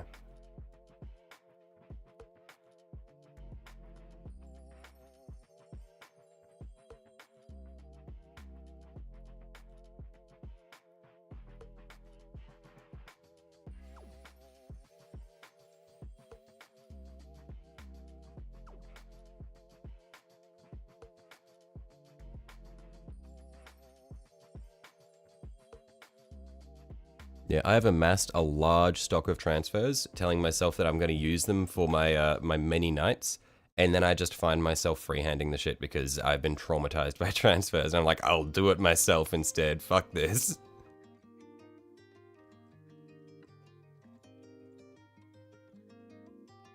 Really do need to use. I need to rely on transfers more because I put too much work into freehanding stuff that I could probably do with a transfer.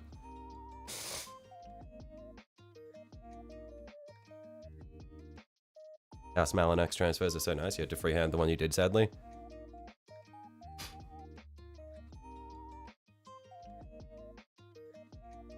Which one's a House Malinax? I'm intrigued. One sec. House Malinax. Icon.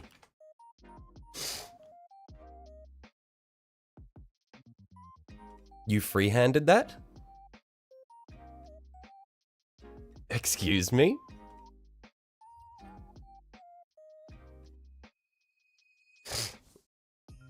What are transfers? They're essentially stickers, but with extra steps. They're pre-done symbols and stuff that you get on a plastic sheet, and you wet them, and then you slide them over onto a part of the mini, and then you set them on the mini. Personally, might freehand flames. It's the one thing you're good at. I wonder how. I don't think I've tried freehanding flames. I've done similar to flames, but freehanding flames could be fun. Probably won't do it for this one because this is going to be a Night Lords inspired night. So we're going to be doing lightning and stuff on this. But yeah, it could be fun. The Scorpion, yeah, you put it on the Dead Knight on the base. Oh, okay. Like I had on the Big Knight? Yeah, so like what I did on the that one shoulder pad of my Questoris, I used some transfers there.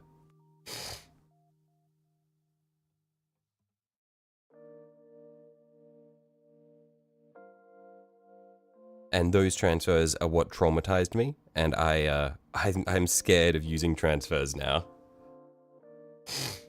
Imagine metallic flames. Yeah, that could be a lot of fun actually, doing stuff like that.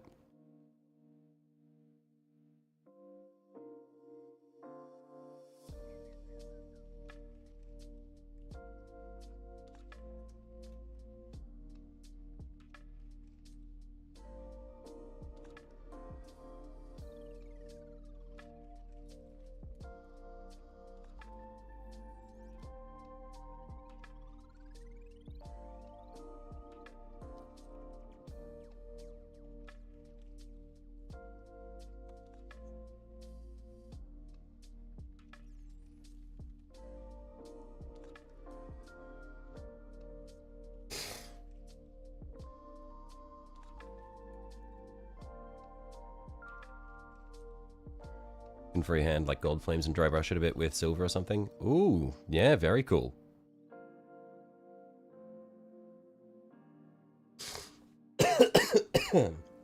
Ugh. Sorry, I'm a bit diseased. Insane what some level people are in this game. Look, you say this, but aren't you Hunter rank like 62? The game, like, Monster Hunter has been out for like 3 days, if that.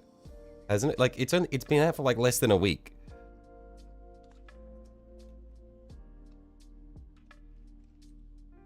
Maybe like 5 days now.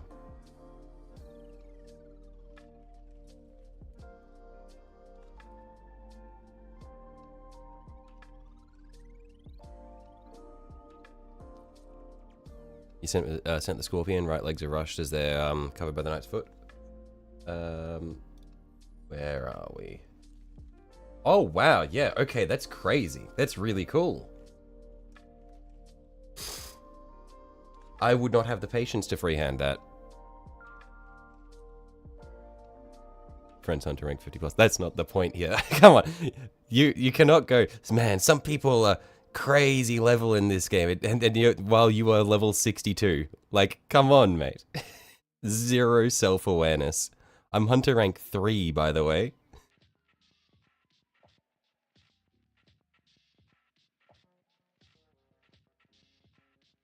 That took you an hour? Only an hour for that Scorpion? I'm so jealous.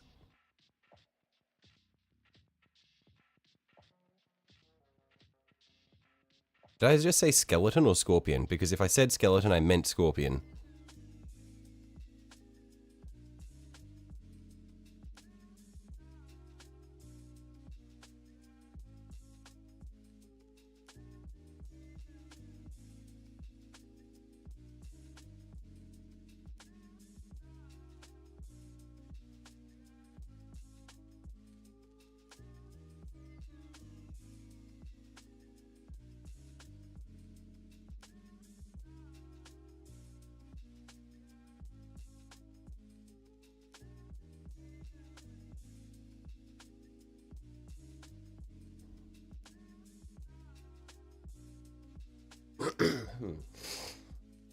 You're Hunter rank 32. Honestly, been enjoying more painting and such since you've beaten low rank Monster Hunter.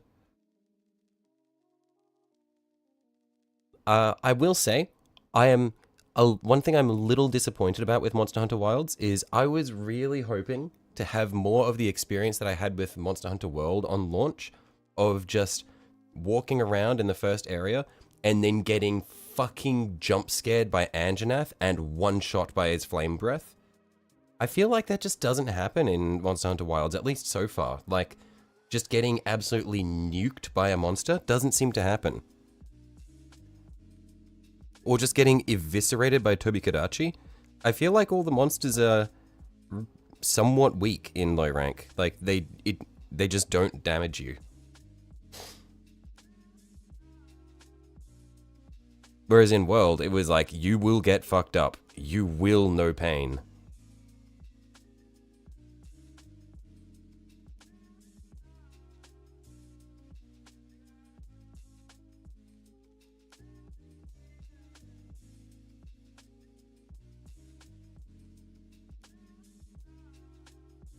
But that's because you haven't gotten to like the 3 walls the game has. No, but I feel like World, it was just like every other monster was a wall. Or at least it was just like, at least in the opening, Anjanath, Tobikadachi, both of them are walls in the first area. And like Diablos would fuck you up as well in the second area. Like, I feel like it was just in World, every monster would fuck you up. Does have a couple of walls, but because you've played many Monster Hunter games, you've gotten too good at them. You know, I just think that, I don't know if it's just the damage of the monsters is kind of low. Because even when I get hit, I'm not getting, like, annihilated. I'm taking, like, maybe a 5th or a 6th of my health.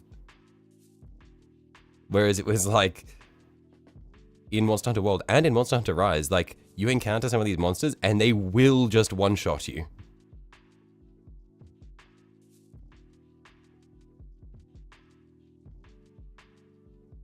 Or in the case of the Tobikadachi, he will combo you to death.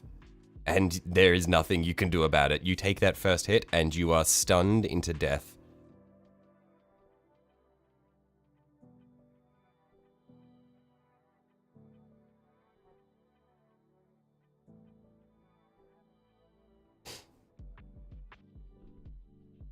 There's a dude who's in your lobby who's a hunter rank 144. Right.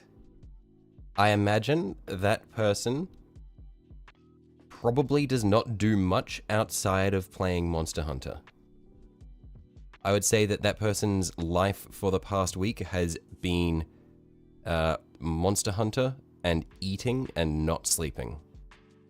And they are probably pooing in their pants so that they can keep playing Monster Hunter.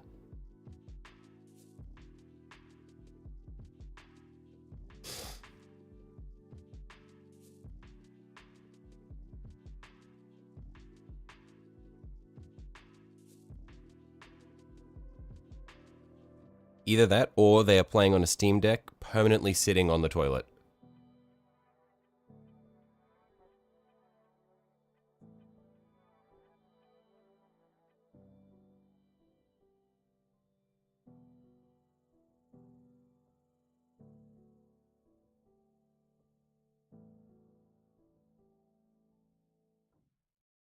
They have a bedpan on the coffee table, you're betting? Somewhere easy to access. Sell a bit of the community that's 100 plus. People were excited for it.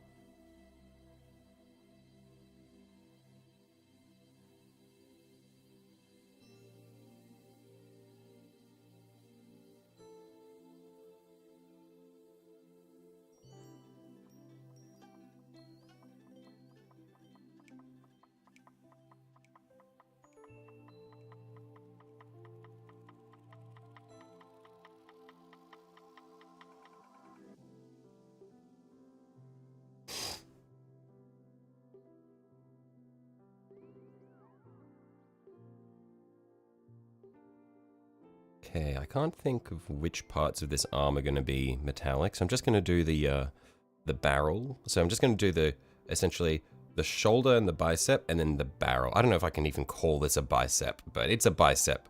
No, it's probably a. We'll just say the arm. It's the whole arm. That's the bicep, tricep, and forearm in one. But yeah, we'll just do the shoulder and the arm, and then the barrel in metallics, and then we'll do the other arm the same. And then we'll go over and get started on our armor panels.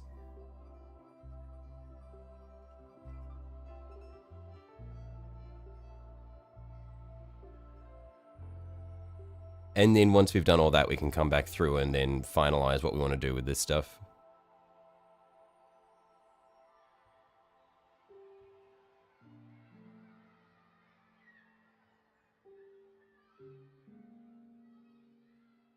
Have I tied down everything around the house? No, that's a job for this afternoon. Because I've got to go and cut back a lot of the branches that are going over our back staircase so that I can take the barbecue and the smoker downstairs to put them in the back shed. And then it's going to be a matter of, yeah, finding like garden chairs and furniture and stuff and either putting them away or flipping them over so that they're upside down and then pinning them down. Yeah, it's going to be a lot of stuff. Hopefully it doesn't get too bad. The main concern is just objects flying into the windows.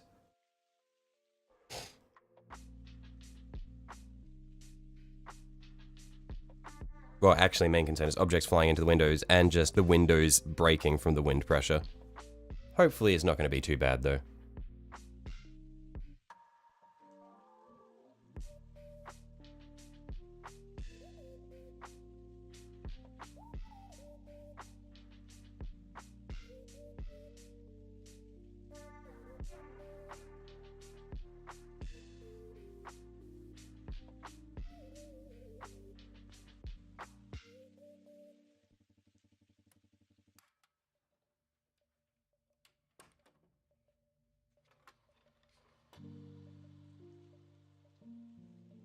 But yeah, we are 90% chance, probably 99% chance, going to lose power.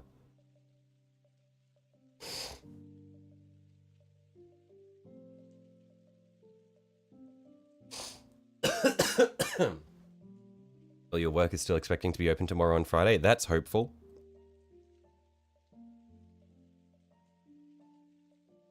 And they expect people to be there. That is very hopeful. Tomorrow I can see, but Friday is going to be sketchy. Because, what is it? Cyclone's expected to make landfall on, like, tomorrow night, is it? But, well, surely we'll be getting rain and stuff before then. It's just, like, when shit is gonna really hit the fan.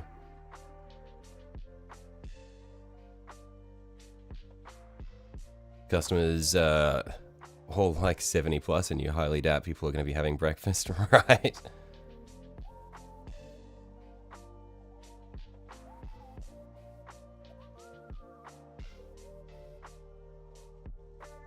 And correct me if I'm wrong, but wouldn't there be a decent bit of flooding over towards your workplace?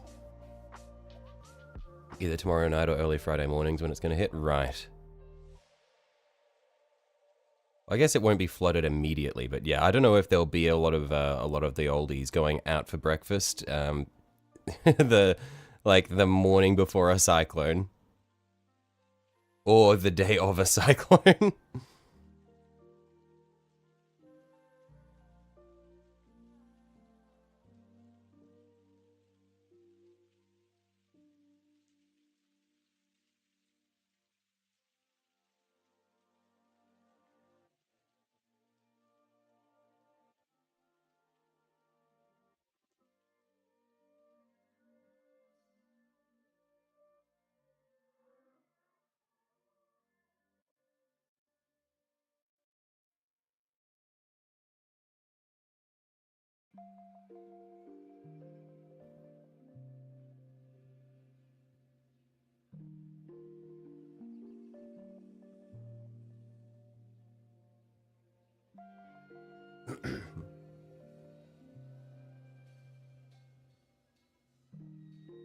Last night I came in Ireland because the ferry shut and the road to your suburb was and the road to my suburb was flooded. Right. Yeah, I remember that. And people were like getting their dinghies and putting them on the and like helping ferry people across the flooded waters, weren't they? You have to betray your girlfriend. Uh-oh. What's this about?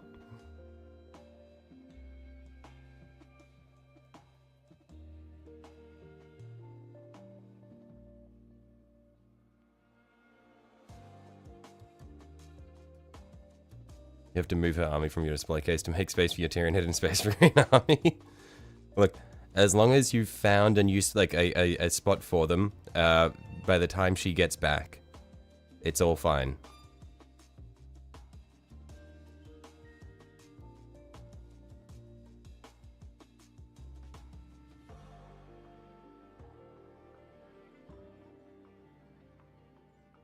You don't want to go to work and not be able to get back home.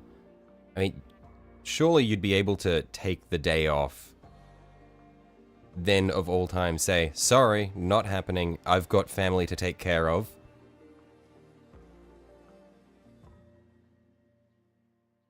I've got 2 young kids that I need to take care of during the storm. Not happening.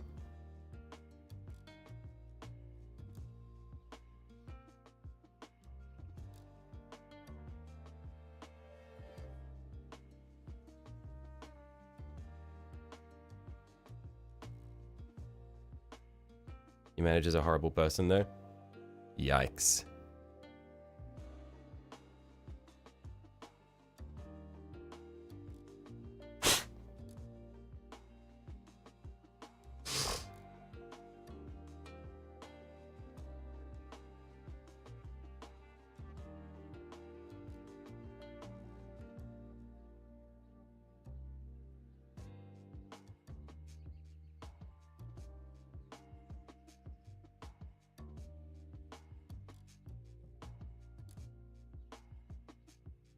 Sister's army will have to sit on top of the display next to the knights means they'll get dusty, but you want to remove the dividing wall in between the 4 compartments to leave you with the 2 long ones. Right, right.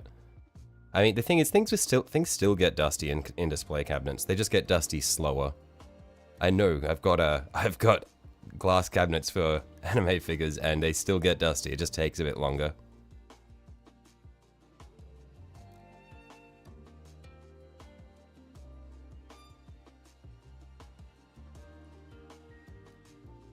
Either that, or I've just got shit display cabinets.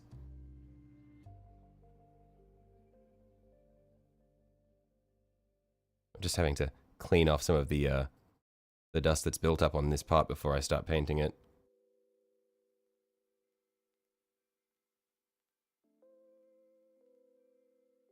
Use shoot boxes with the see-through front viewers. Right, okay, interesting. Yeah, I've got like proper shop fittings.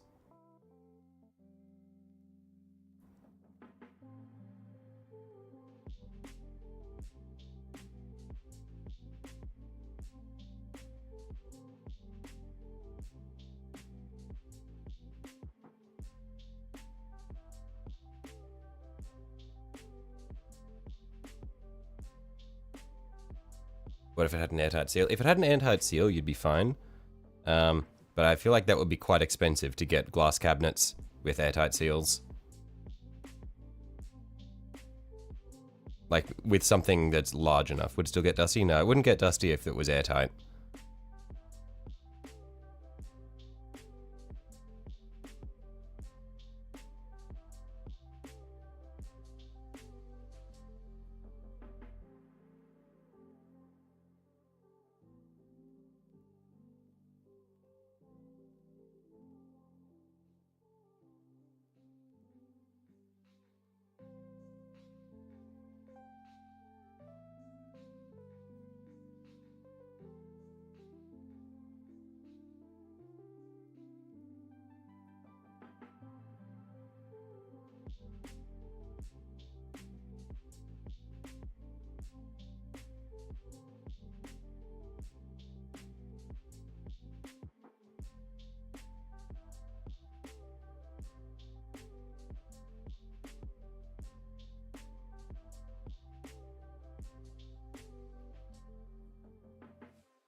About how much you like the base you buy for. This shit's gonna be so fun to paint.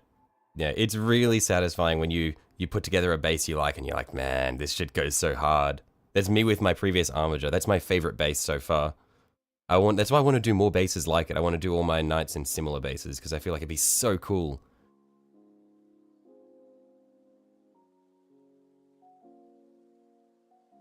I need more skulls though. I need to get some STLs for skulls so that I can just print them en masse. Just thousands of them.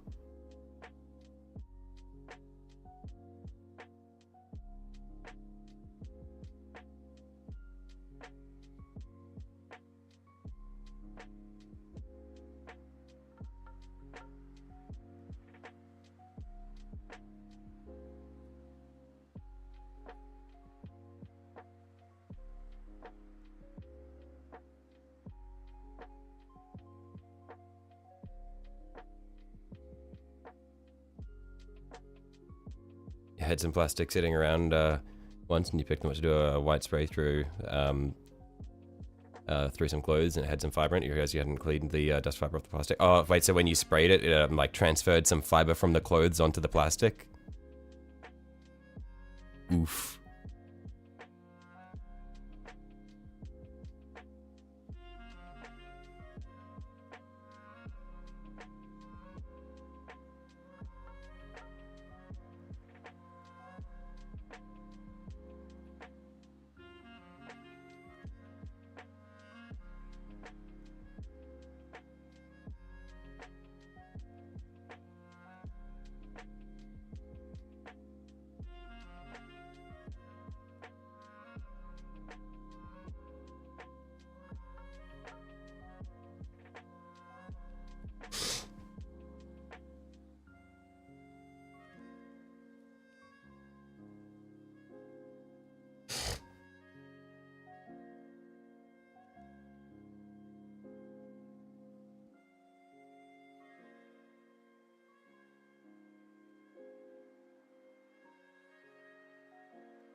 Ugh. We're all good. It didn't bounce into the wet palette, like how our base nearly rolled through the paint the other day, last week when I dropped it.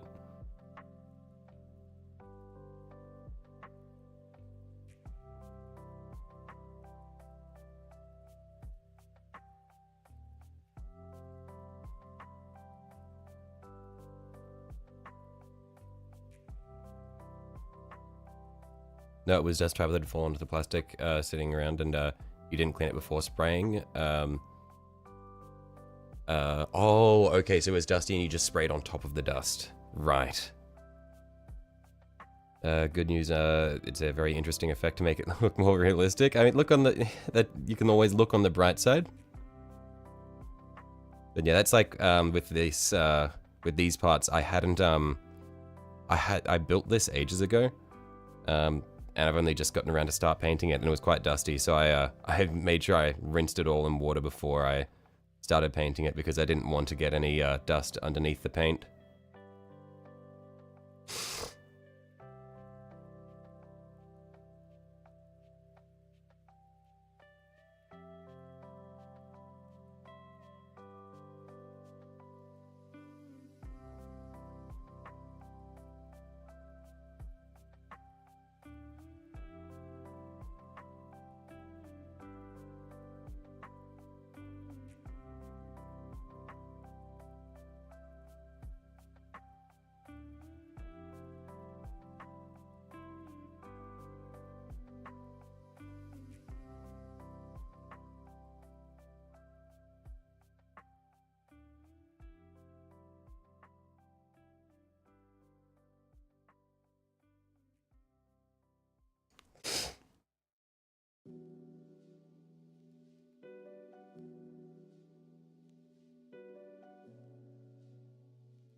Done a lot of models over the years, but it was a first, most definitely.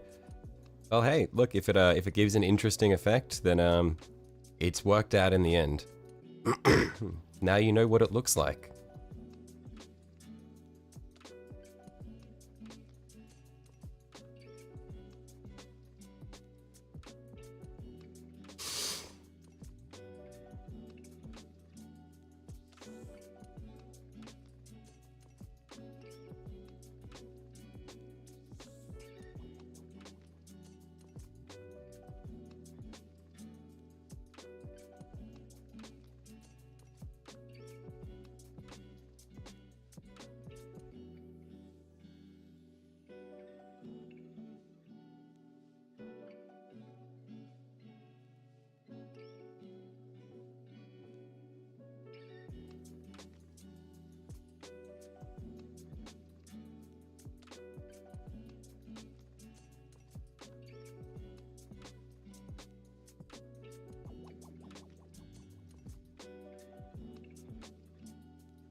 Okay.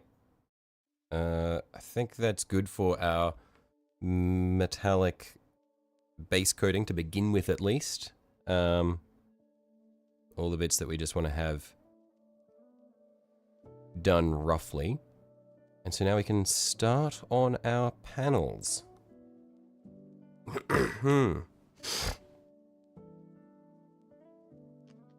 So, we are Night Lords inspired. Just need a stretch.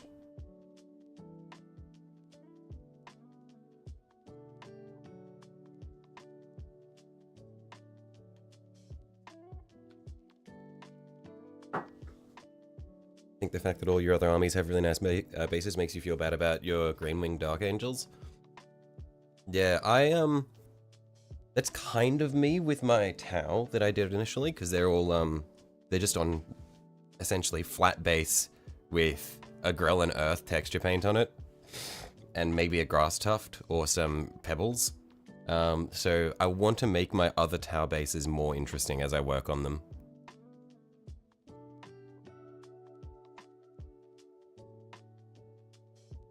But yeah, so we've got our chassis blotted out. Always nice getting started and just... Oh, yikes! Where did I throw that to? Got it. But yeah, always nice just getting started and blotting out the metallics on it. Makes us feel like we've started to make some progress. So I am going to quickly go and refill my glass of water and have a quick stretch, and then we'll come back and get started on our armor panels. So yeah, I'll be right back. One sec.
Okay.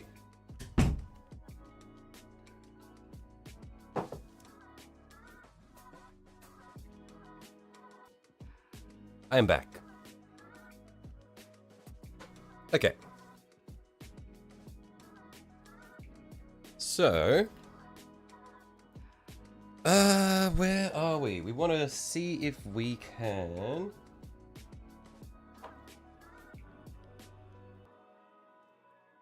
do our panels. Okay, Night Lord style. Oh yeah, by the way, I I finally finished organizing my paint drawer. I really like how it looks. I'll see if I can actually get it in shot. I pick this up and I will tilt this a little bit. I don't know how visible it is, but look at that. It's all nice and organized now. I printed off these little organizers and then glued them all together. So I've got a bunch that are suited for Vallejo pots, so they fit them well. And then I've got ones over here that are suited for Citadel, and they fit them well. Yeah, it's all nice and neat now. Very happy with that.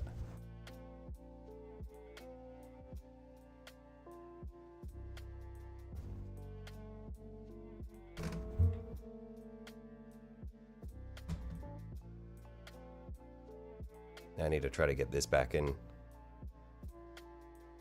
set up the same as we had it. Think that's it. Oh no, need to move this a little this way.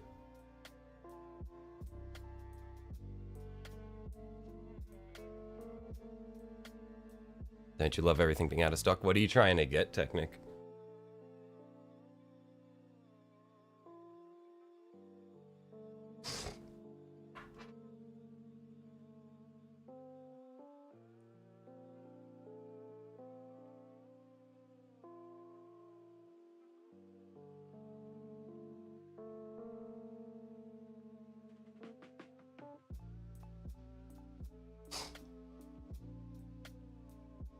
I'm just thinking, what colors would we use for Night Lords? Because this is too blue, isn't it? This is too blue. They're more of a steel blue. Like I've got I have this metallic blue here, this Vallejo metallic blue, which I don't know if you can see it here. Nothing that whenever you go get something you want, it's gone. Right. But yeah, if I put a little bit of this metallic blue on our dry palette here.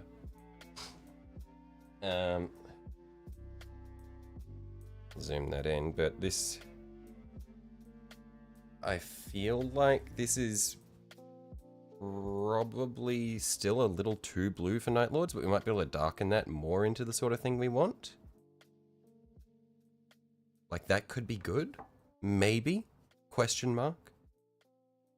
But I wouldn't do it just with the one blue, because I feel like Night Lords are leaning to slightly purple, aren't they?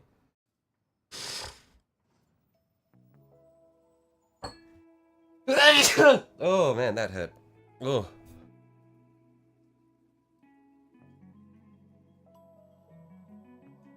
Ugh.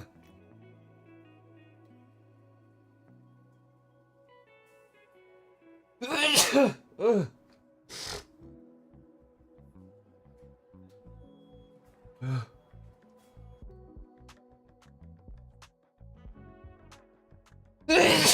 Oh. Why? Why all of a sudden?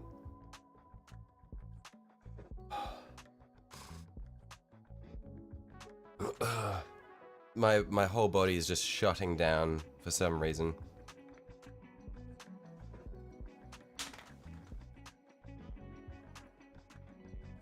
Where are we? Where are we for? Whoa, why did I just suddenly start going very rotic with my R's? Thoughts on Dark Souls 3? That is a peak game. Absolutely phenomenal game. I played that on the channel a couple of years ago, start to finish. Very much enjoyed that game. Yeah, that's about all I can say. Honestly, I preferred Dark Souls 3 to Elden Ring. Probably a controversial take. One of my friends who is a FromSoft diehard, he did not like that take, but that is my thoughts through and through. I like when the game tells me where the fun is. I don't like having to go out and find where the fun is. So the open world Elden Ring was not really my speed.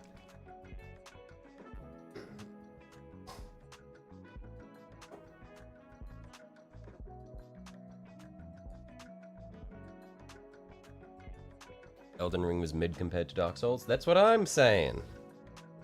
Did I finish Elden Ring? I did not.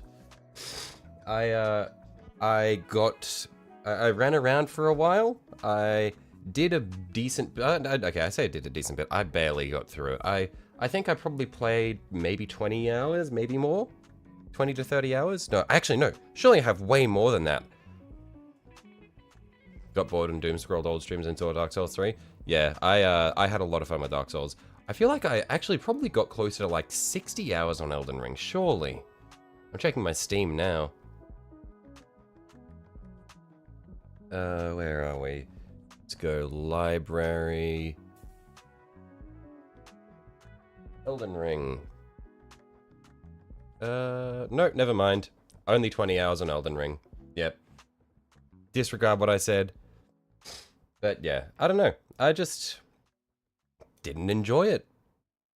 I had fun, but it was like, it didn't hit the same.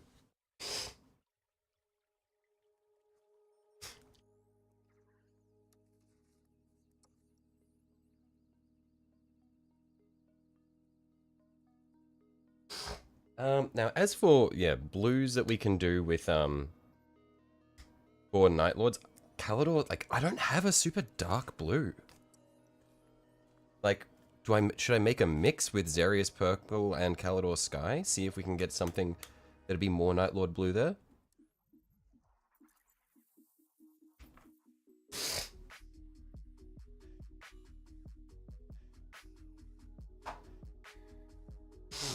Maybe then I might be able to get something more in the range of what I want.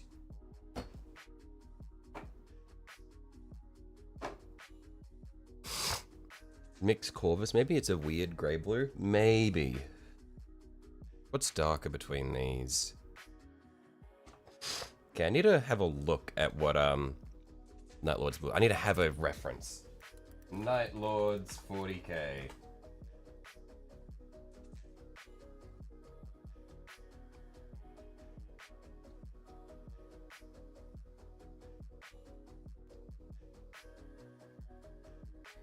Okay. I have a pretty good, we have an image in new tab. Let's just have this in a very small window off to the side, just so that I can look at this as a reference. Because that one looks good. You don't know what I'm looking at, but I've got one that looks good, so I'm going to try to reference that. Yeah, we'll try mixing Corvus.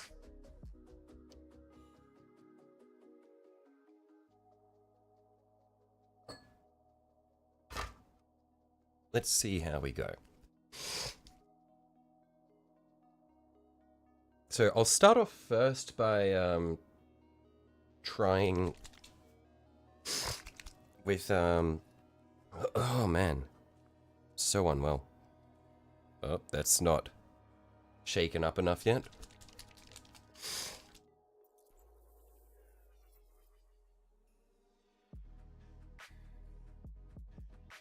I've got these shitty paints that came with my airbrush.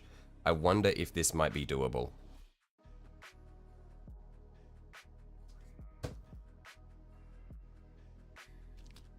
I'll keep this on the side because this might be usable.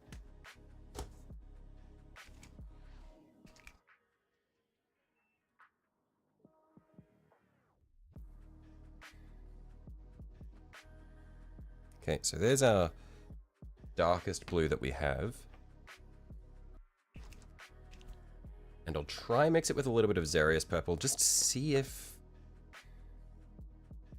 that does much for it. Let's start with a little bit of our purple.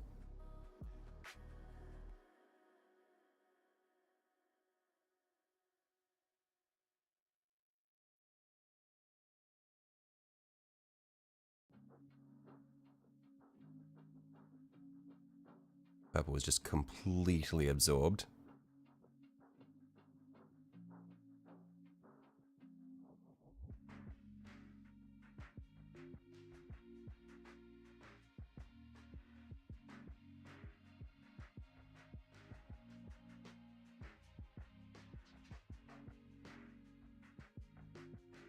Okay, that should be enough to see how it's going to change.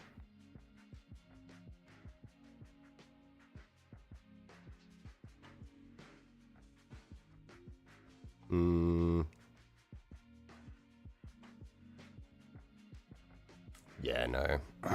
That's not what we want.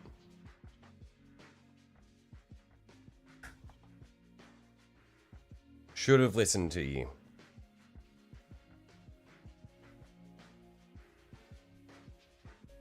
Let's see how the Corvus Black goes.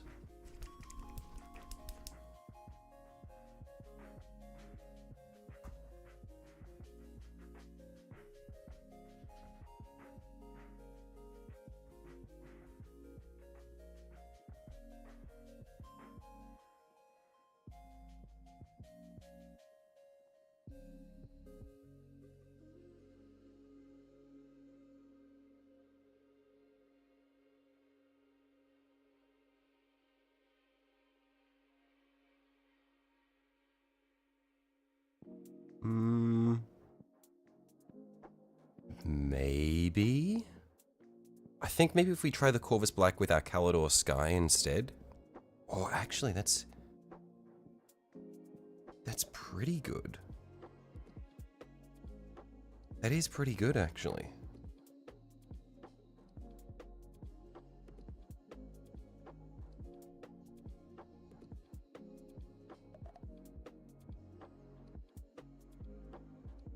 Yeah, that could be pretty good.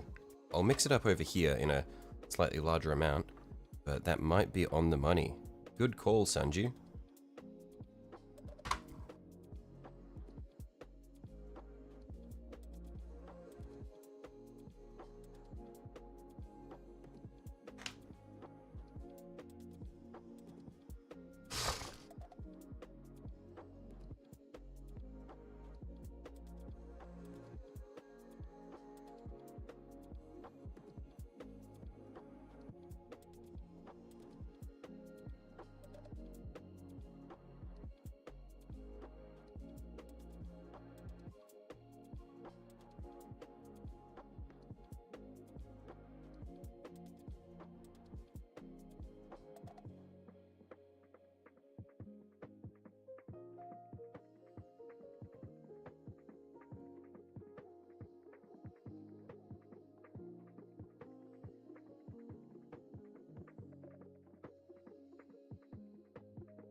Hey, need a little bit more Corvus Black in there. Just about there.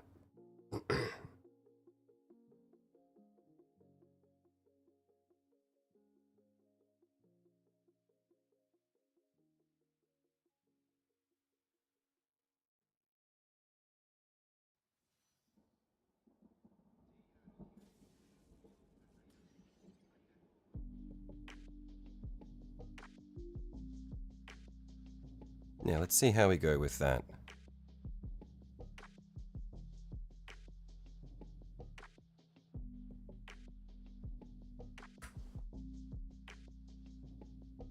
And maybe I can do my details in our metallic, like in our metallic blue. So things like the lightning and that sort of thing.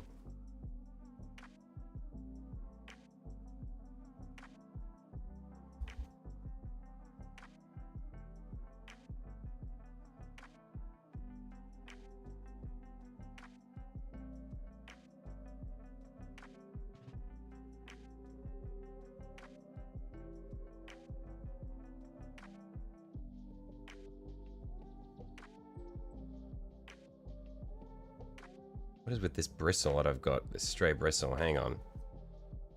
Get out of here, you freak.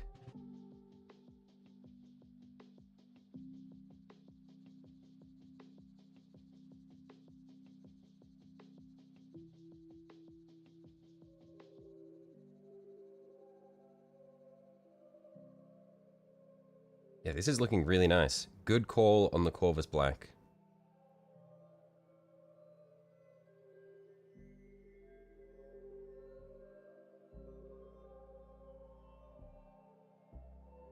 Just need to make sure I get this nice and smooth now.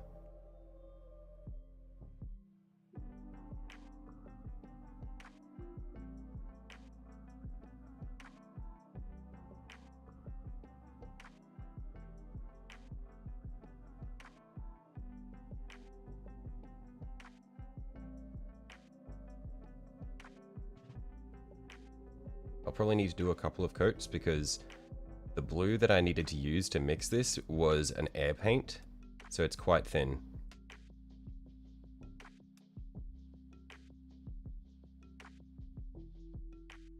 Yeah, otherwise I might need to see if I can find a way of mixing this with one of my lighter blues.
Yo, I wish you were. Oh shit, your cat, you good?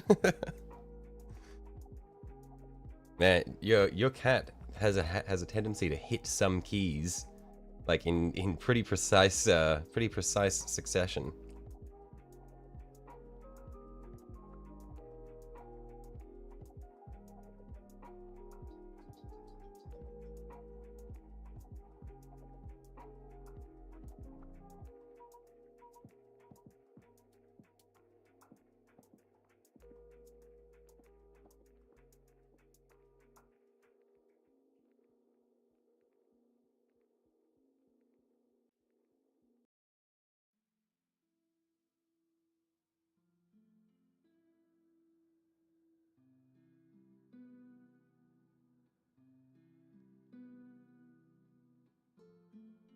He smiled when he did. I'm sure he did, the little freak. Is he never not smiling?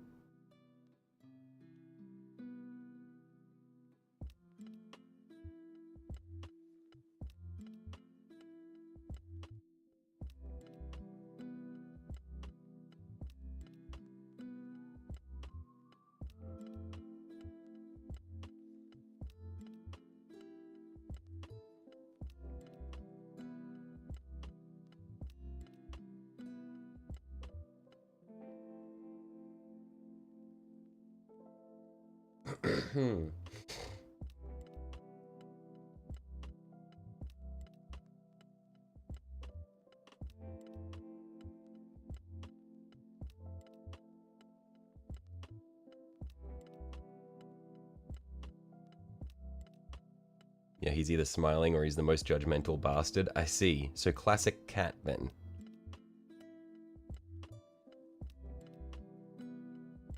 Okay, taking a break, posted some other work in progress shots. Right, I'll have a look in a second. Interested to see how it's coming along.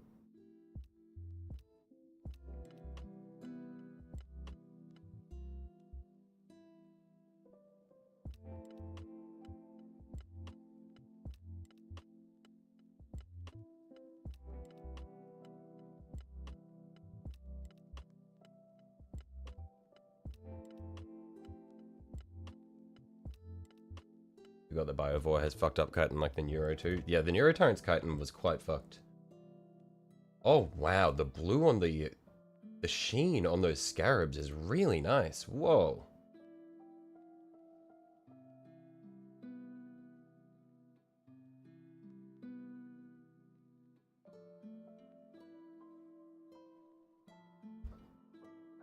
Trimmed your beard recently and could not regret it more. The short hairs suck. Imagine being able to grow a beard to trim. I'm cursed with terrible facial hair that never grows out more than a certain length and never joins up.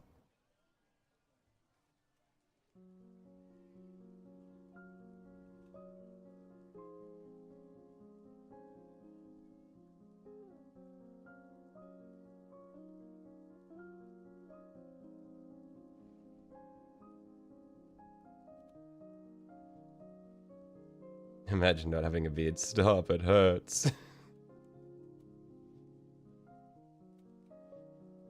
And things like, I can look at my dad and know that I will never have a beard.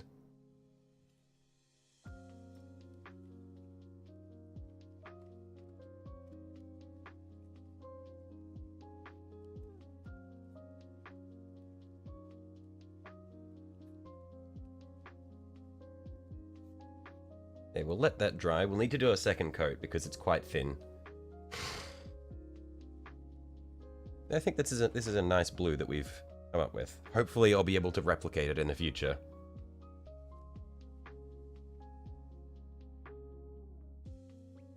Some people get theirs at 60, you never know. I mean, if that's the case, I'll be waiting for a while.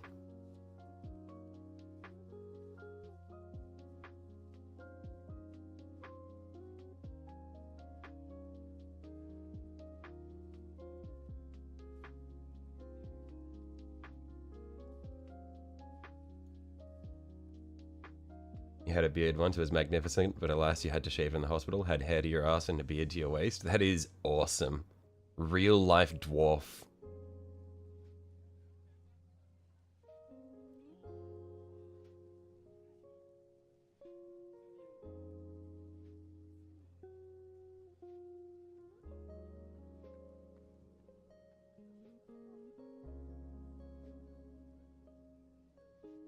You had the full Gandalf. It would have been a sight to behold. Average fantasy old man.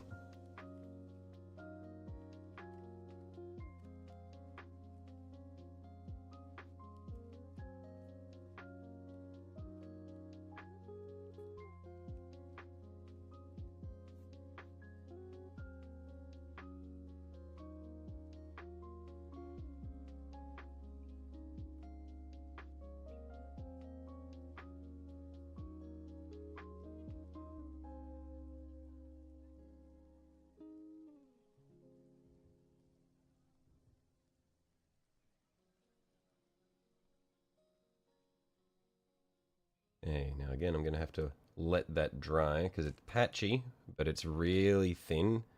And so I don't want it to be half dried when I start touching it with my brush again and then just like smear it. So we'll just need to do some thin coats just to hopefully smooth it out. Oh, that's really nasty. Hopefully we can fix it as we come through with more coats.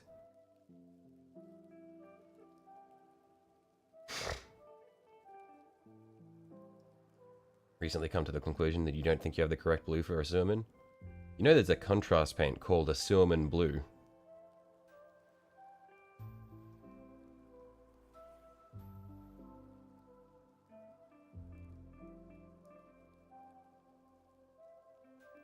It's a really nice blue as well.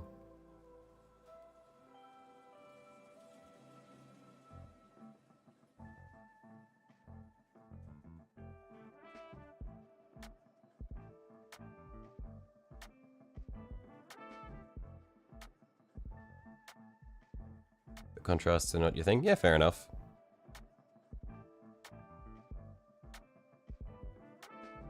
Completely valid opinion.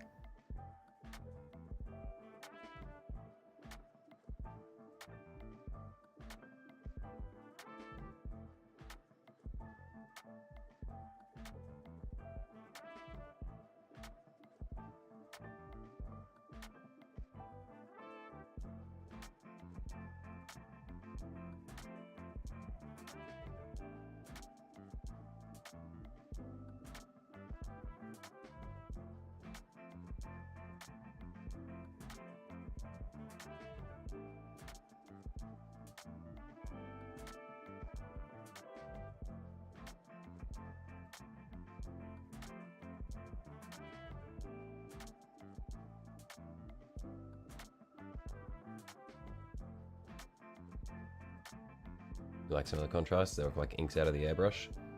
Yeah, they do work really nicely out of the airbrush, actually. I'm trying to think of what I did recently with a contrast out of an airbrush. Oh, it was the Pilar Glacier for the ice on my other Armiger's base. Came out really cleanly. I liked that a lot.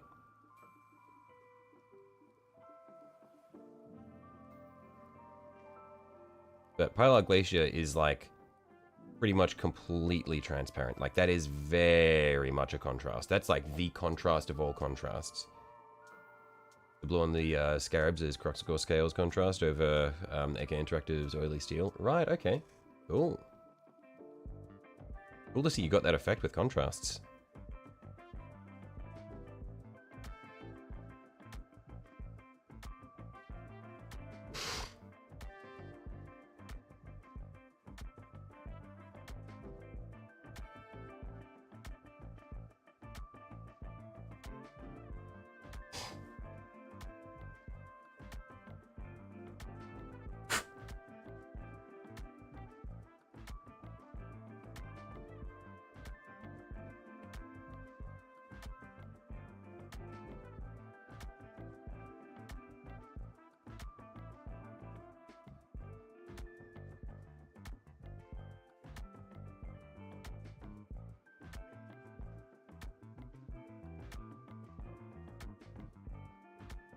Yeah, I reckon this is a nice blue, but it's going to be a struggle to get it smooth because we did need to use an air paint to get it.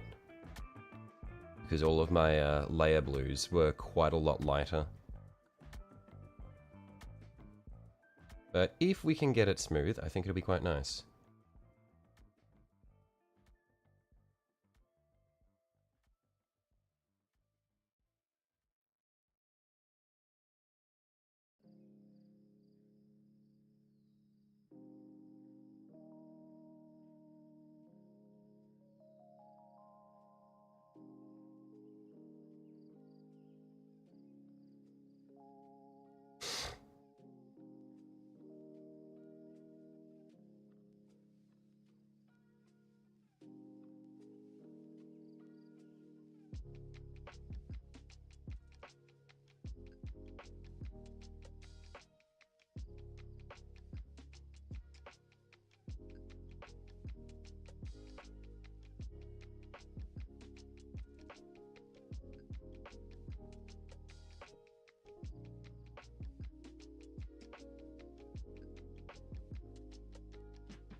Just thinking about the Traitor Legions and their homeworlds, what is the homeworld of the Lunar Wolves?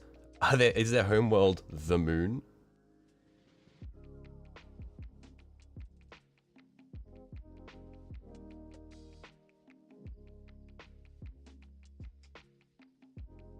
Actually, no, it wouldn't be, because otherwise Horus would have been found incredibly quickly.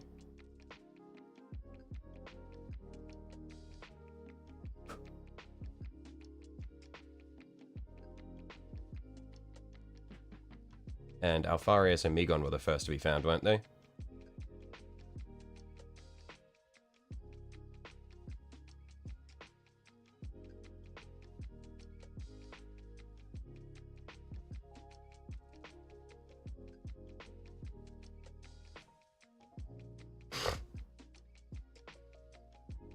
Horus was found quickly? Right.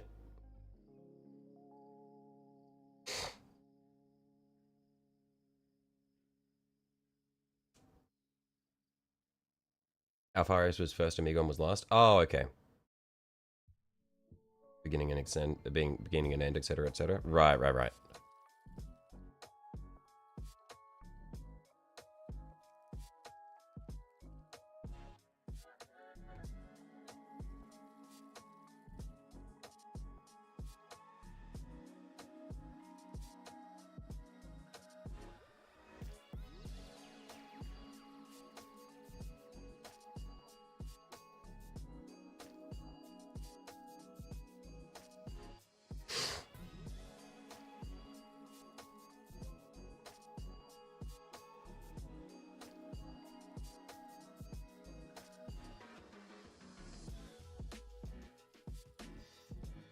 lots of legions were originally drawn from Terra, but if you're talking about the let's say one. So wait, I'm talking about like the planets that the Primarchs are from. Yeah. Also, if Alpharius was first, all else is lies. Yeah, I mean, because in terms of like the numbering of the legions aren't numbered in order of discovery, are they?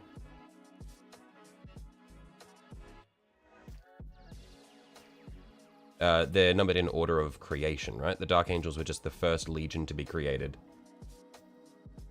30 is where Horus landed? Right, okay. Alpha Legion revealed themselves to Horus, who believed he'd found their last Primarch. Is that why they're the 20th Legion? Or...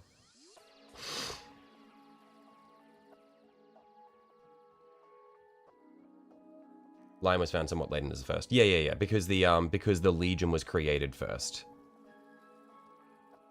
So they're not numbered in order of Primarch discovery, they're numbered in order of creation of the Legion.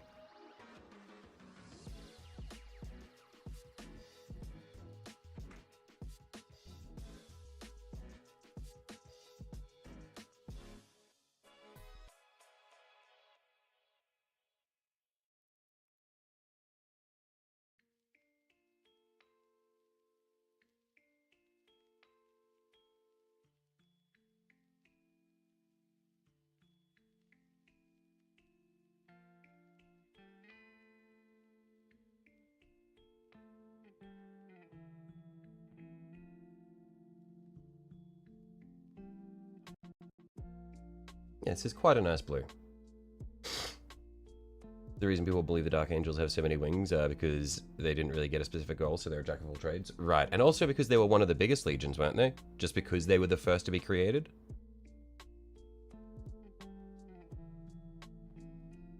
So they just kind of did everything?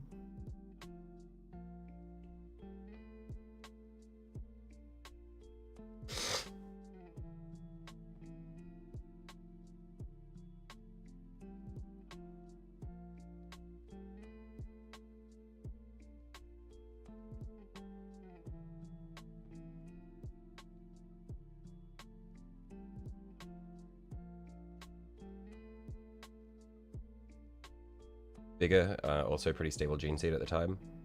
I mean, do the Dark Angels really have that much in the way of gene seed imperfections? Like the Fallen, like they're mutating not necessarily because of gene seed imperfections, but just because they were in the warp, right?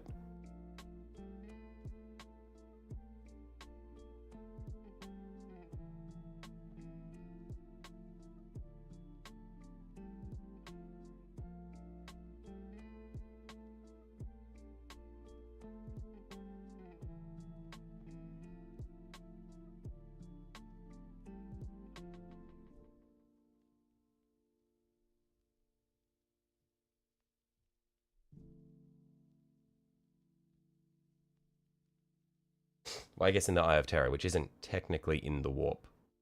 But yeah.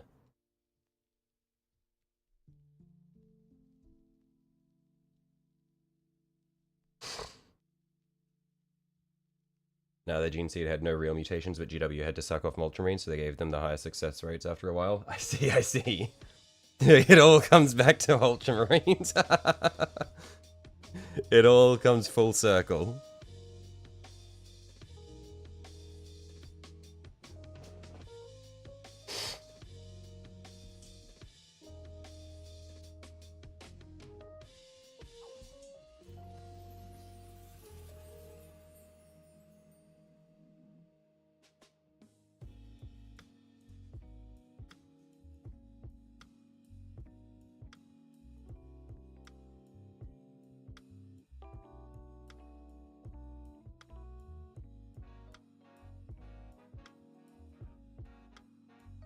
Do you think there are, like, there's a large number of actual Ultramarine fans in the Warhammer community? Like, people who outright love the Ultramarines?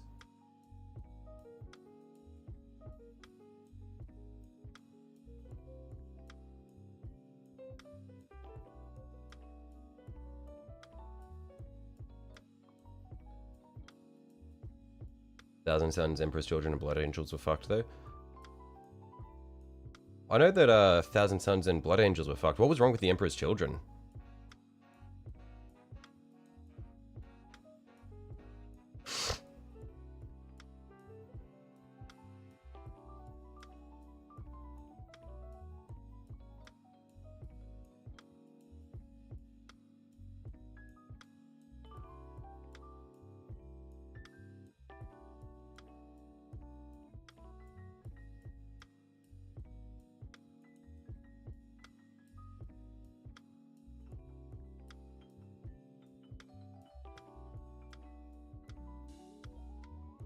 Emperor's Children had rapid entropic mutation. Okay, so similar to what the Thousand Suns had then?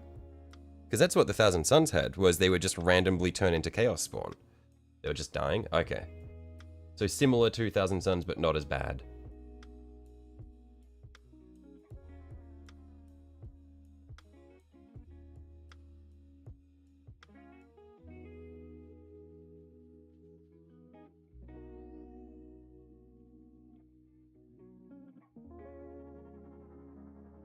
Not similar? Okay. I guess no one can be not warp cancer, just cancer. Okay. Fair enough.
Such a shame the Alpha Legion doesn't do the I am Alpharia stuff anymore. They don't? What? But they are all Alpharius. It's just how it is.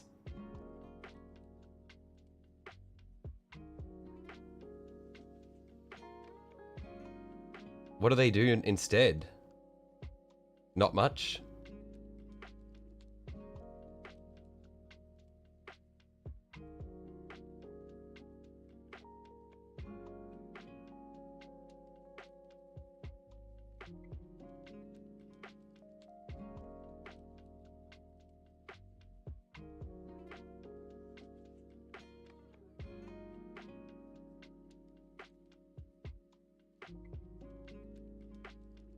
Most warbands don't. There's one that does, and they did, and they get mocked. Oh, awesome! They'll come up with another banger. Yeah, I love the Alpha Legion, but I could not imagine being a diehard Alpha Legion fan and trying to understand. Like, I love them because they're so silly. I could not imagine trying to genuinely understand everything they do. Even GW don't understand what the Alpha Legion are trying to do.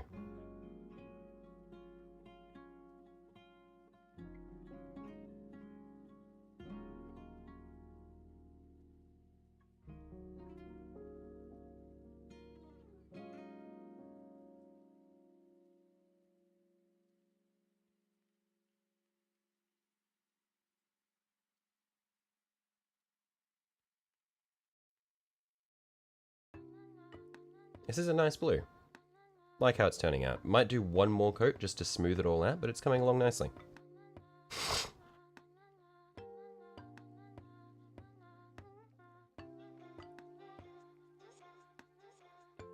Yeah, it's not quite as smooth as I would like it to be, so yeah, we will do one more coat on these.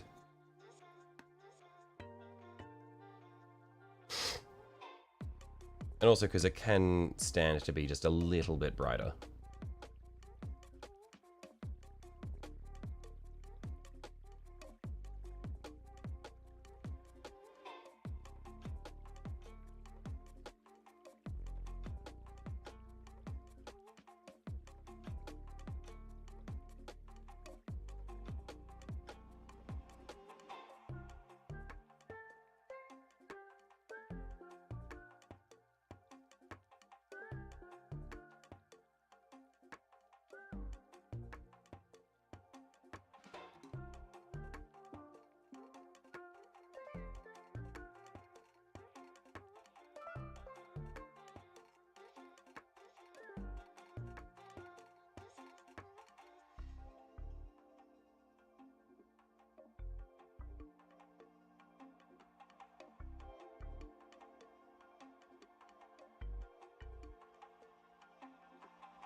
blizzard is so huge. If it's in the tropics, it'll be a Cat 2 hurricane. Barometric pressure is so low. Crazy. Jeez.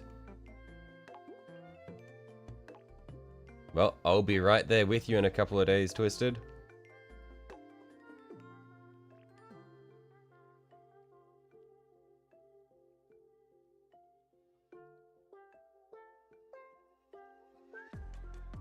Imagine getting lore or winning in your own book. Cries in Eldar.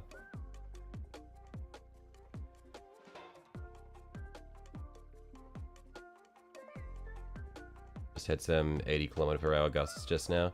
Yeah, I think the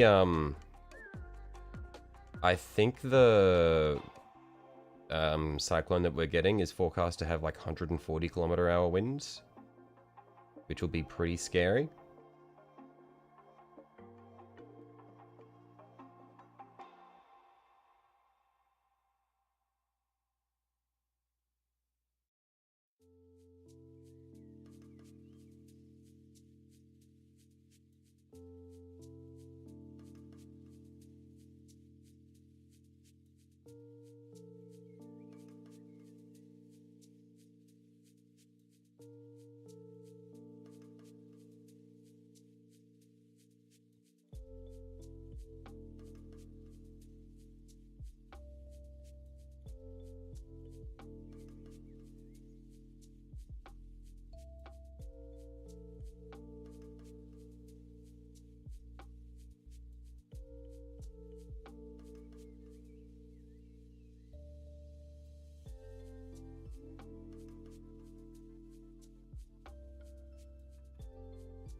Want to move somewhere that gets more snow.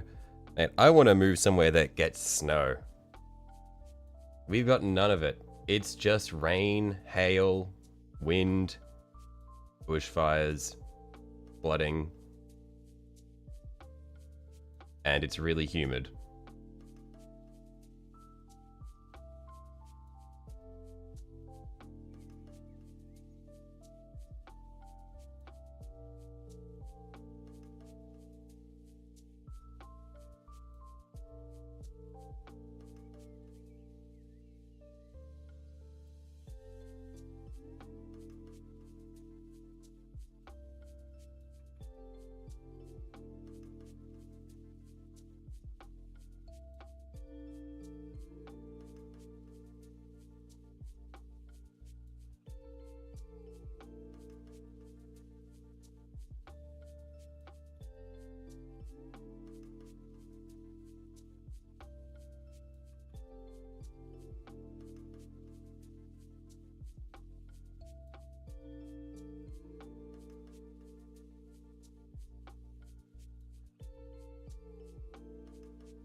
Okay, that one's looking alright for our first coat.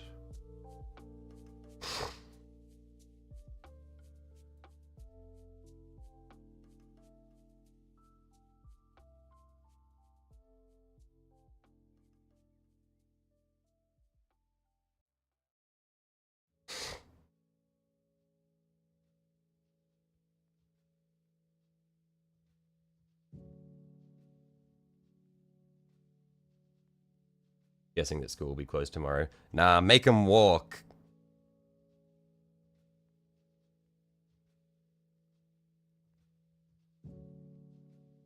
That'll toughen those kids up.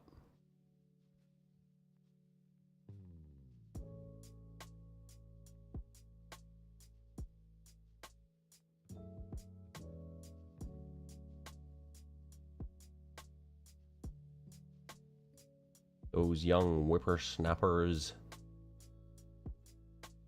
Make them learn.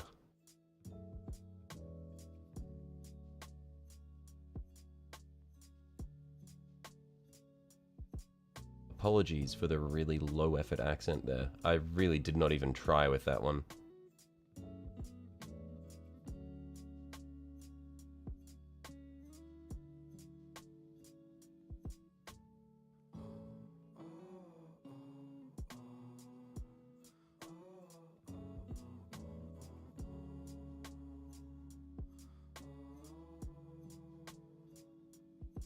We do here in Minnesota, it needs to be bad to close the school, like full minus 30 Fahrenheit or full on blizzard. Right. Awesome. I see. That is kind of wild. I mean, I guess I do have memories of when I was in school, it getting really, really hot. And like hearing the teachers debate whether or not they think they're going to get the order to go home, and then the order to go home never came.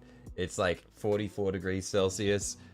It's like, yep, no, we're still good to be at school. It's fine. No aircon, doesn't matter. Look, it's fine. We're not quite at going home temperature yet.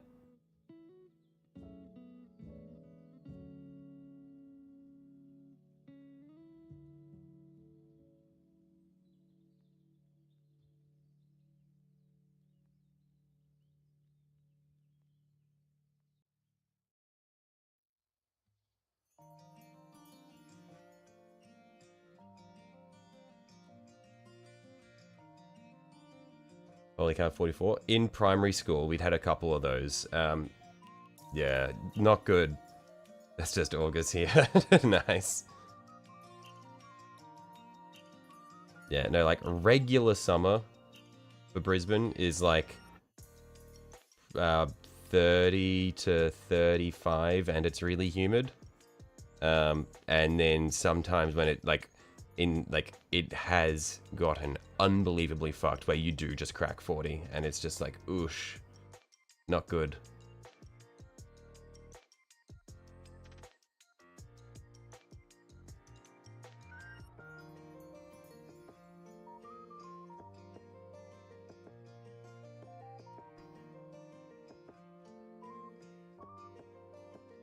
Hello chat, hey brother Titans, how you going, mate?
You good? That's good. What have you been up to lately, brother?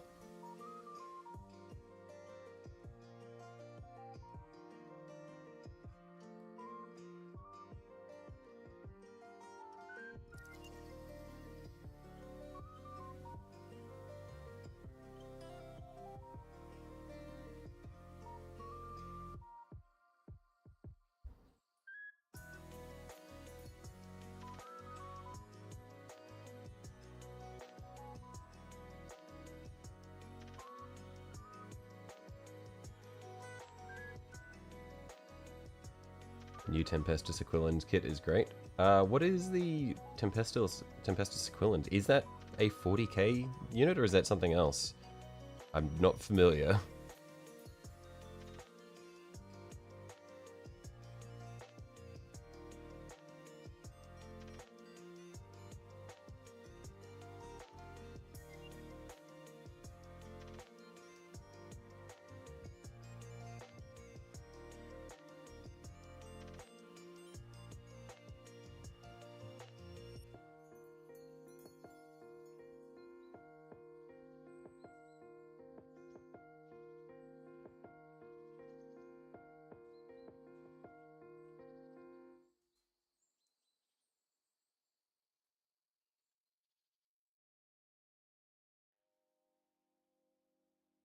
Okay, now we can go back through for our second coat.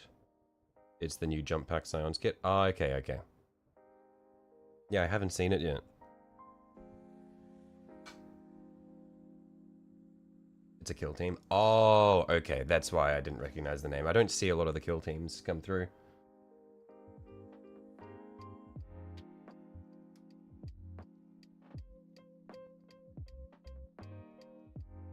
Can be used in 40k kill team and boarding actions. Yeah. The kill teams are the kill team models are always so cool.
Definitely buying the new kill team box when it comes out.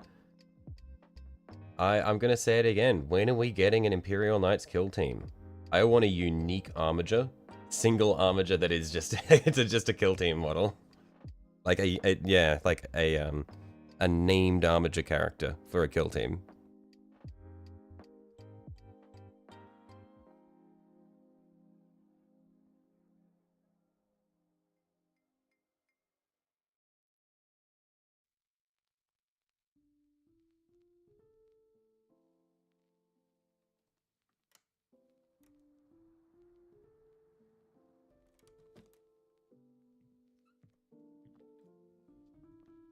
Sisters, definitely buying the new kill team box when it comes out. Sisters and World Eaters. World Eaters amputating them to look more like Horn Demons. Very cool.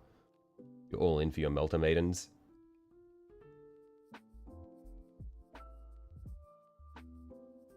Yeah, I do want to get into building and painting Sisters at some point.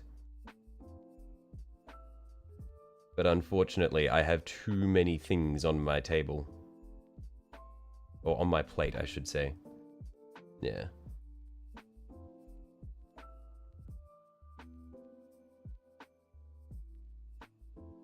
Go forth, my shitfuck.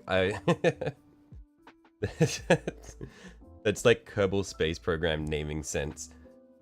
It's like the naming your Imperial Knight shitfuck is like the Kerbal Space Program thing where it's like John Kerman boarding the shitfuck 5 before it explodes, before it reaches orbit.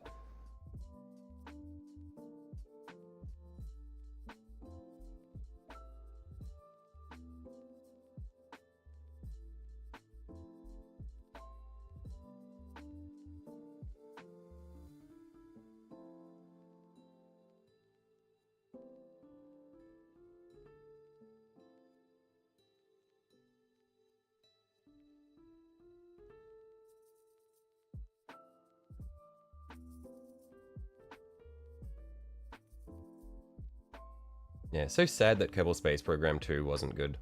Because I was excited for it, and then it came out, and I saw people like talking about it, and they're saying, yep, nah, it's shit.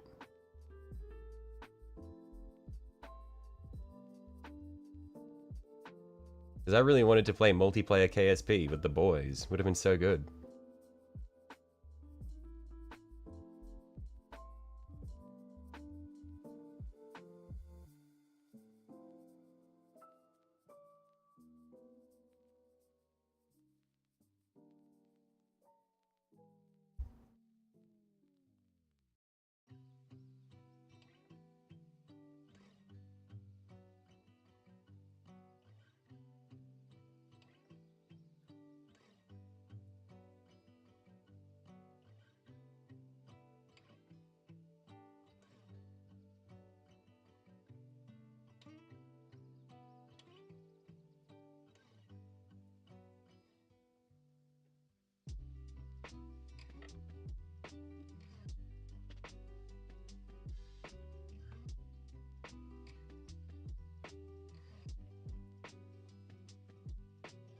Morven Val's been on a new plate, about a third finished. Been working on getting better with non-metallic metal gold, so progress has been a little slow. Yeah, I don't know if I'm ever going to try to challenge non-metallic metal, just because I think, for me, I'm much, like, non-metallic metal is really good for getting really cool, realistic-looking metals. I don't know, I kind of like just going for a more cartoony, I don't even know if I'd call my painting cartoony, but more exaggerated look with things, just where I have more saturated colors without trying to go for realistic lighting and that sort of thing.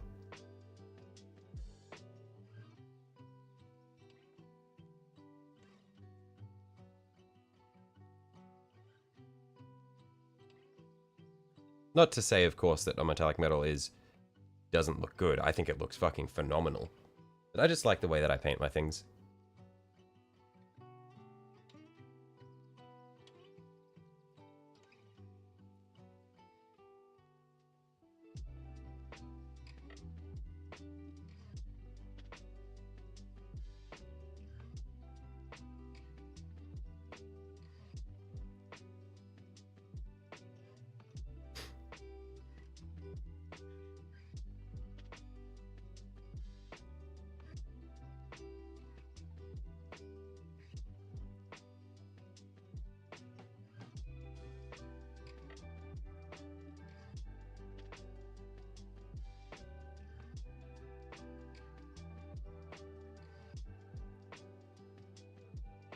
Easy anti-cheat should burn down. Is easy anti-cheat on KSP2? Is that one of the issues with it?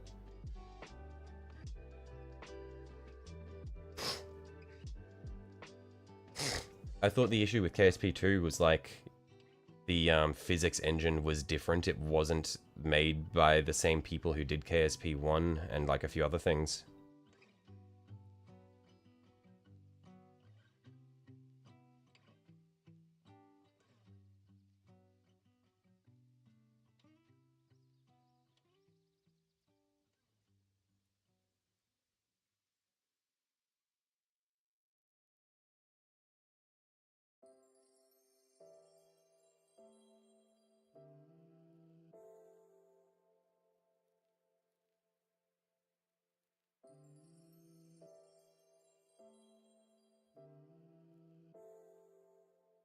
It's a Technic sidebar because you detest easy anti-cheat. Okay, fair enough.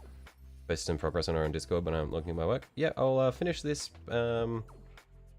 this section and I'll have a quick peek.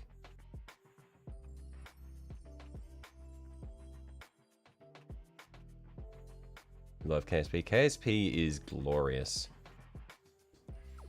I played so much KSP at high school on my school laptop when I shouldn't have, and it was 100% worth it.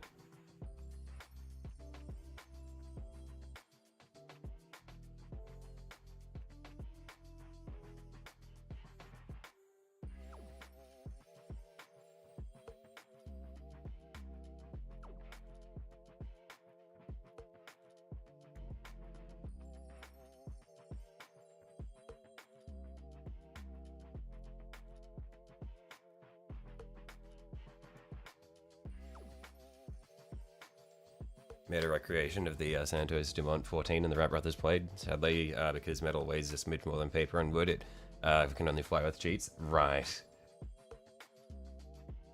You can both steer the same way as the originals. Awesome. Alright, let's see what we've got here. Ooh, I see. That's a really cool base you've got going for her. And I like the,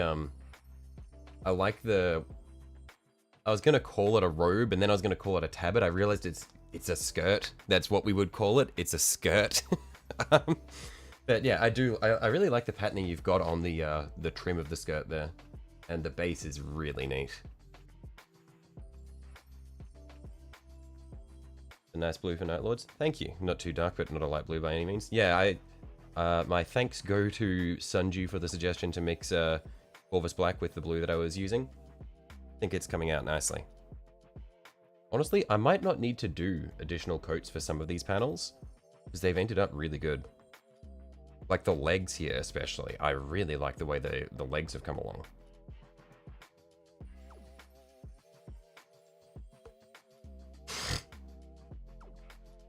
I'll need to do an additional coat for the hatch here, for sure. But yeah, I think this will be really good. We just need, and then we'll get like lightning patterns, and we'll draw some skulls and bat wings on it and stuff, and I think it'll be really good.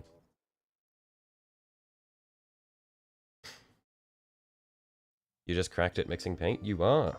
See, this is why I keep you around here. You never mix paint, I see. Well, maybe you should. Alright, I think we'll need a second coat on this one, because you can see we've got some patchiness there. But this one here seems to be pretty good. Maybe a little bit of a coat, because we've got some patchiness. Pretty good, though. Yeah, this one definitely needs some work, though.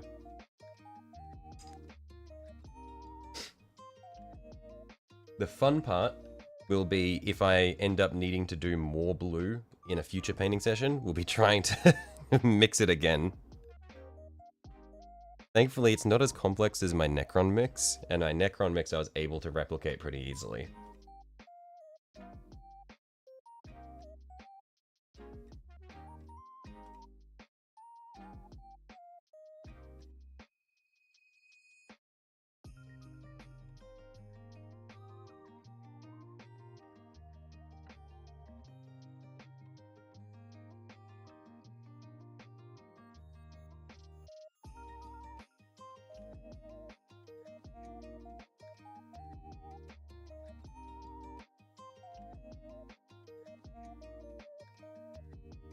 You use the same color schemes for entire units of armies, you die mixing paint, so you just buy it? Right. Yeah, fair enough. I enjoy mixing paint, it's fun.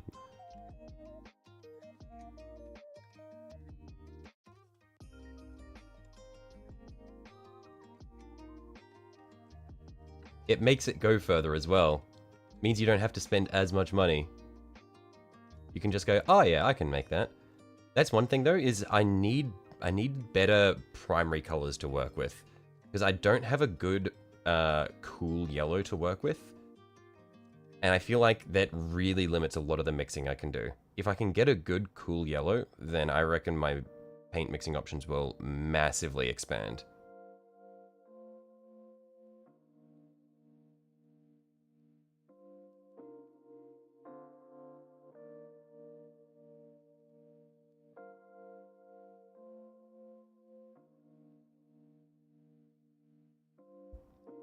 You bought a journal to write down your mixes? I see, I'm not that organized. I just wing it. I'm like, fuck it, we ball.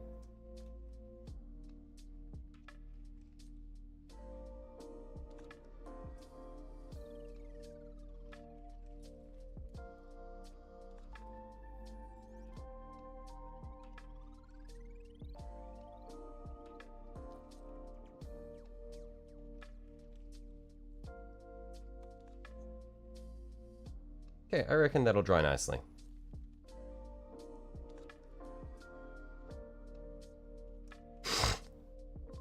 And we can come back through and do the hatch again.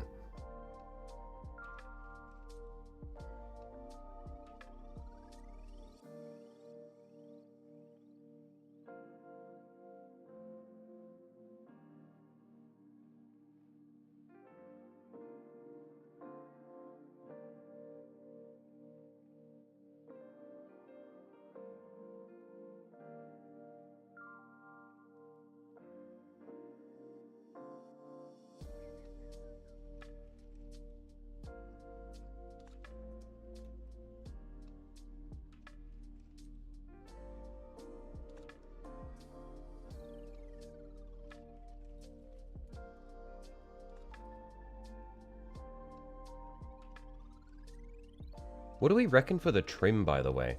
Because I see people doing Nightlord trim in gold and silver. I don't know which one would look better. I feel like maybe gold, because we've got silver chassis.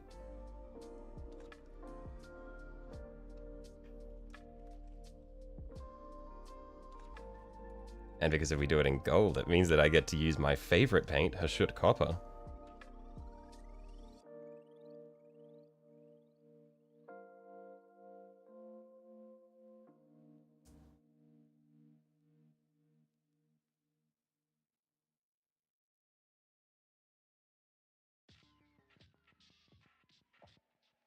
Ugh.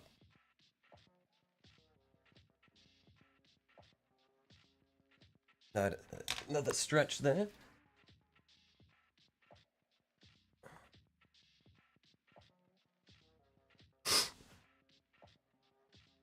Okay, but yeah, I think this is coming along really, really well.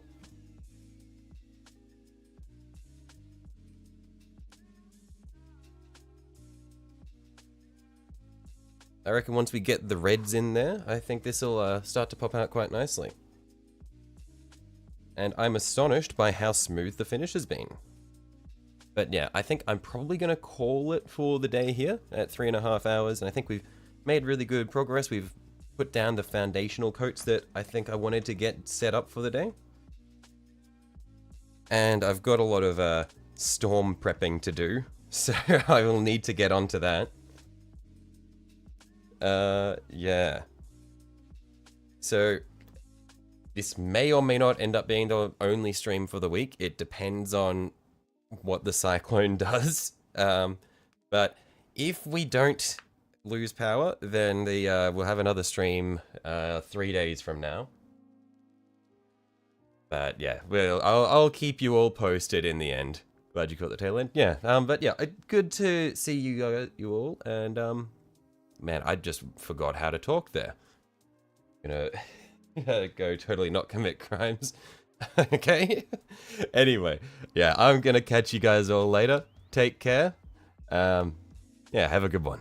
Bye bye.